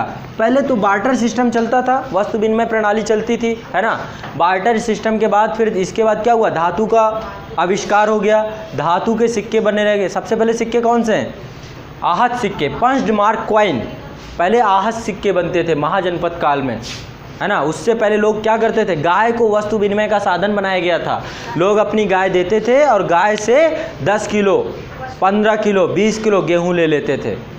गाय से ही विवाह होते थे, गाय ही दहेज की चीज़ थी, गाय ही सम्मान की चीज़ थी। जैसे कि आप पहले मामा फूफा गांव के घर जाते तो मामा एक गाय दे देते आपको कि जा एक गाय ले। अभी क्या होता है? 500 की नोट पकड़ा देते हैं बस।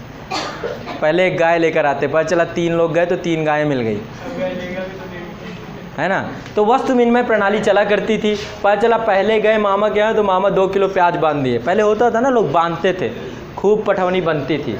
तो कहीं ना कहीं पे यहाँ पर हमारी बात ये है कि मुद्रा से ही विश्वास उठ जाए। मुद्रा कुछ ऐसी हो जाए कि आपको उससे भरोसा उठ जाए कि ऐसे आए, ऐसी मुद्रा अपने पास रखो। कौन एक ट्राली पैसा के 1 पाव ब्रेड के लिए लेकर जाएगा? ठीक है, तो उसे दौड़ती इन्फ्लेशन बोलते हैं। लिखिए, दौड़ती इन्फ्लेशन में लिखिए, जब किसी देश की अर्थव्यवस्था में मुद्रास्फीति की स्थिति इतनी तीव्र गति से बढ़े, जब किसी देश में अर्थव्यवस्था में मुद्रास्फीति की स्थिति इतनी तीव्र गति से बढ़े,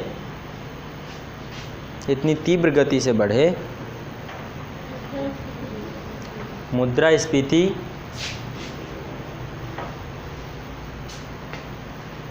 इतनी तीव्र गति से बढ़े, मुद्रास्फीति की स्थिति इतनी तीव्र गति से बढ़े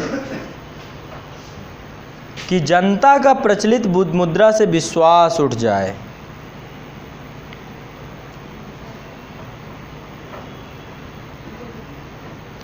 जनता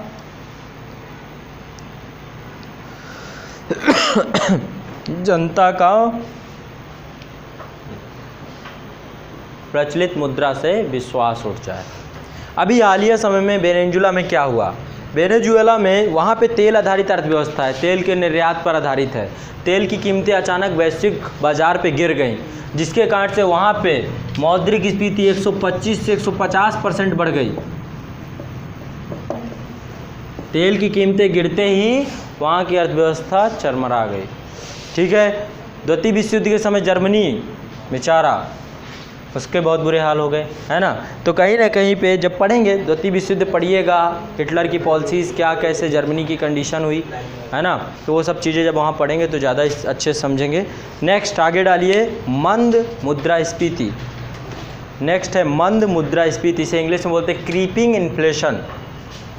मंद मुद्रास्फीति, एक है दौड़ता हुआ इन्फ्लेशन, एक है मंद मुद्रास्फीति।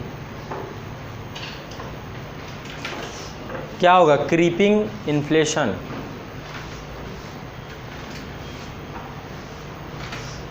जैसे कि मान लो आप लोग मार्केट में गए, लक्ष्मीकांत की किताब खरीद के लाए, ठीक है, 500 रुपये की। 1 साल बाद गए, अपडेटेड वर्जन आ गया लक्ष्मीकांत का, तो मिल गया 502 रुपये का। आपको कोई फ़र्क पड़ेगा? आप तो बिल्कुल सोच के गए थे कि इस बार तो 30-40 बढ़ेगा, लेकिन आपको यहाँ पे कोई फ़र्क नहीं पड़ा।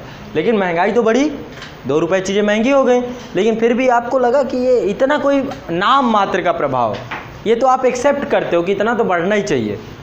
नहीं बढ़ता तो कहते हैं अरे पिछली बार इतने के ले गया था, लो 2 रुपये और ले लो ज़्यादा।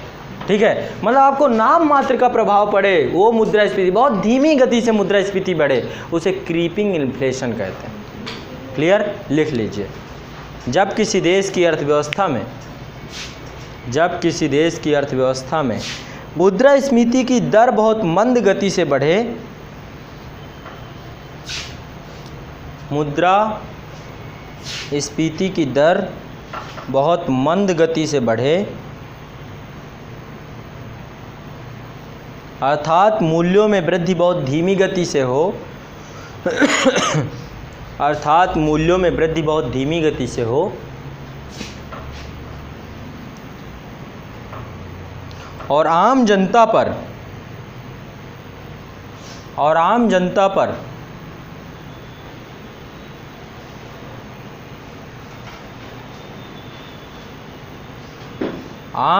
पर मुद्रास्फीति का प्रभाव नाम मात्र का पड़े। आम जनता पर मुद्रास्फीति का प्रभाव नाम मात्र का पड़े।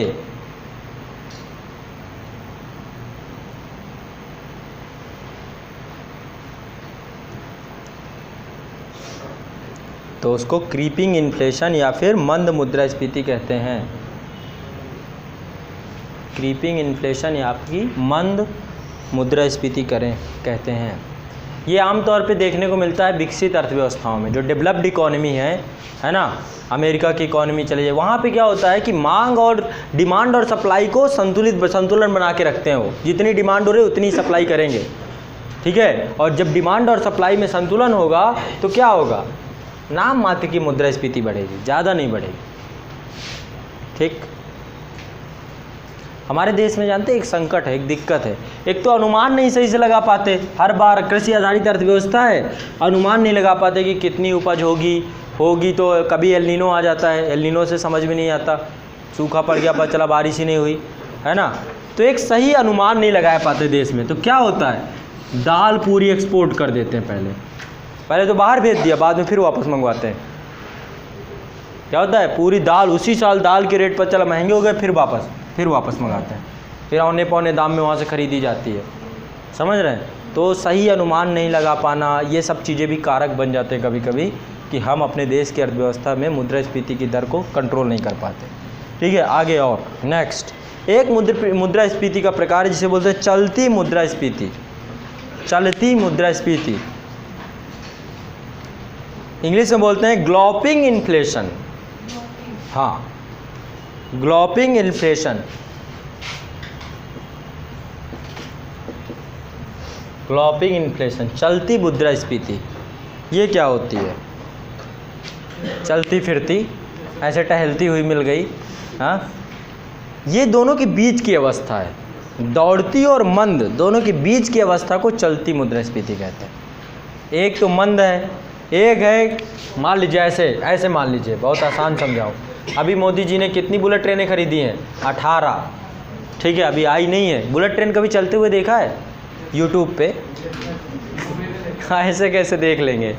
तो कभी उसको चलते हुए देखिए, बहुत फास्ट जाती है, बहुत तेज़ जाती है, पता चला आपकी आंखों के आगे से तुरंत निकल गई। और आपने उसमें यदि देखा हो, एक तो मैग्नेटिक फील्ड पे चलती है वो, है ना। दूसरी चीज़, जब चलती है बुलेट ट्रेन तो उसकी पटरियों पे लगातार पानी पड़ता रहता है, हमेशा उसकी पटरियों पे लगातार पानी डाला जाता है ताकि कभी घर्षण की स्थिति ना हो, है ना। और जब वो जाएगी तो क्या होता है, चूँकि लगातार पानी पड़ रहा होता है, तुरंत निकलती है 500 किलोमीटर प्रति घंटा की रफ्तार से, तो वहाँ पर तुरंत क्या होता है, जितना पानी होता है तुरंत भाप में बदल जाता है। बहुत अच्छा नज़ारा होता है, उसको देखने में आपको बड़ा अच्छा महसूस होगा। तुरंत आई और तुरंत आँखों से निकल गई कोई चीज़, ठीक है। तो एक मान लो कि बुलेट ट्रेन, दौड़ती हुई मुद्रास्फीति, ठीक है। दूसरा, भारत की ट्रेनों को किसी को भी ले लो, ठीक है। बुलेट ट्रेन हम चूँकि देखे नहीं तो क्यों बात करें, राजधानी तो देखे हैं ना सब। राजधानी वही जब निकलती है पूरा स्टेशन हिलने लगता है ना। और लोग कहते हैं ना, बाद अनाउंसमेंट हो जाता है कि राजधानी निकल रही है। जब 110 की रफ्तार में होती है राजधानी तो अनाउंसमेंट किया जाता है कि स्टेशन में कृपया सब दूर रहें। बहुत सारी जगह पे जहाँ स्टॉपेज नहीं होता है तो वो जब निकलती है तो पूरा स्टेशन हिल जाता है, 5 मिनट के लिए डिस्टर्ब करके चली जाती है वो। 5 मिनट तक समझ में नहीं आता कि क्या हुआ। कभी बुलेट ट्रेन निकलेगी तो पता नहीं क्या होगा हमारा। तो यहाँ पर दूसरा याद कीजिए, जिस पैसेंजर में आपके साथ बुरा हाल हुआ था वो हो गई मंद वाली, खड़ी कर दिए, 8 घंटे बाद चली, फिर सिग्नल ही नहीं दे रहे, पता चला ये भी निकल गई वो भी निकल गई, वही खड़ी है। जब ट्रेन लेट होती है ना ठंडियों में तो मंद हो गई। और बीच वाली जो औसत दर्जे से चल रही है, ना तो टाइम से पहुंच रही ना तो बहुत लेट हो रही है, ठीक है। वैसे भारत में कोई ट्रेन टाइम से नहीं पहुंचती, चाहे शताब्दी क्यों ना हो।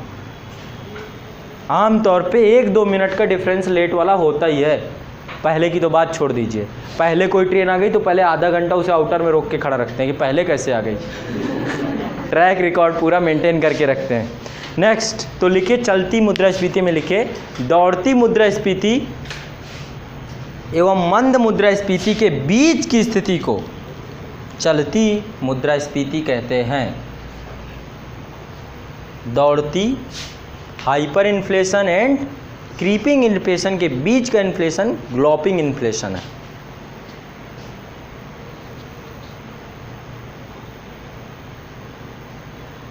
नेक्स्ट गतिहीन मुद्रास्फीति, अगली मुद्रास्फीति है गतिहीन मुद्रास्फीति।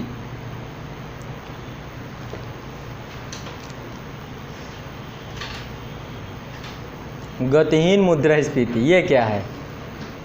स्टैग क्या है? गतिहीन, बताइए। गतिहीन मुद्रास्फीति, गतिहीन अर्थव्यवस्था किसे कहते हैं? गतिहीन अर्थव्यवस्था किसे कहते हैं? हाँ, जहाँ जीडीपी ना बढ़े उसे गतिहीन कहते हैं। अच्छा, और ऐसी अर्थव्यवस्था जहाँ पर रोजगार क्रिएट ना हो, ऐसी अर्थव्यवस्था जहाँ रोजगार क्रिएट ना हो वो गतिहीन अर्थव्यवस्था होती है। रोजगार क्रिएट होना चाहिए हमारी अर्थव्यवस्था में, ठीक है। इसीलिए मोदी जी ने कहा कि पकौड़ा बेचना भी रोजगार है। गवर्नमेंट जॉब ही रोजगार नहीं है, पकौड़ा भी बेच रहे हो तो भी रोजगार है। यानी अर्थव्यवस्था हमारी गतिहीन नहीं है। अभी देखो कौन से गवर्नमेंट एग्ज़ाम में पोस्टिंग दे दी गई है, बताओ। उत्तर प्रदेश में तो कोई एग्ज़ाम मिल जाए आपको जिसकी फ़ाइनल पोस्टिंग हुई हो, चाहे यूपी पुलिस वाला रहा हो, चाहे जो भी रहा हो, वैकेंसी बहुत निकल गई लेकिन कोई फाइनल नहीं हो पाया। लेकिन क्या गतिहीन अर्थव्यवस्था है हमारी? नहीं, क्योंकि सरकारी सर्विस ही सिर्फ जॉब नहीं है। आप कुछ भी कर रहे हैं, स्टार्टअप खोल रहे हैं, बड़े स्तर पर उद्योग लग रहा है, पकौड़े की दुकान खोल रहे हैं, चाय बना रहे हैं, कुछ भी कर रहे हैं, इकोनॉमी में योगदान दे रहे हैं, पैसा सर्कुलेट करा रहे हैं आप, ठीक है। तो यहाँ पर एक बात समझना है, गतिहीन मुद्रास्फीति बहुत आसान है। एक ऐसा जिसमें महंगाई तो बढ़े ही, महंगाई तो बढ़े ही लेकिन रोजगार ना बढ़े, बेरोजगारी हो जाए, उसको गतिहीन मुद्रास्फीति कहते हैं। समझ रहे हैं? तेजी के साथ साथ मंदी की अवस्था आ जाए, देश में मंदी भी हो और तेजी भी हो। तेजी मतलब मूल्य तो बढ़ रहे हैं लेकिन रोजगार नहीं बढ़ा, अर्थव्यवस्था ग्रो नहीं कर रही। लिखिए इसको, जब तेजी के साथ साथ मंदी की स्थिति, जब तेजी के साथ साथ मंदी की स्थिति भी हो, जब तेजी के साथ साथ मंदी की स्थिति भी हो, अर्थात ऐसी स्थिति जिसमें स्फीति के साथ साथ या महंगाई के साथ साथ बेरोजगारी में भी वृद्धि हो रही हो, जहाँ स्फीति के साथ साथ या महंगाई के साथ साथ बेरोजगारी में भी वृद्धि हो रही हो, तो क्या है ये? गतिहीन मुद्रास्फीति। क्लियर? कोई दिक्कत नहीं? तो ये हो गया हमारे मुद्रास्फीति के प्रकार। इतने प्रकार की मुद्रास्फीति हो सकती है, कारक बता दिया, सब कुछ बता दिया। अब हमारी चर्चा होगी मुद्रास्फीति के प्रभावों को लेकर के, ठीक है।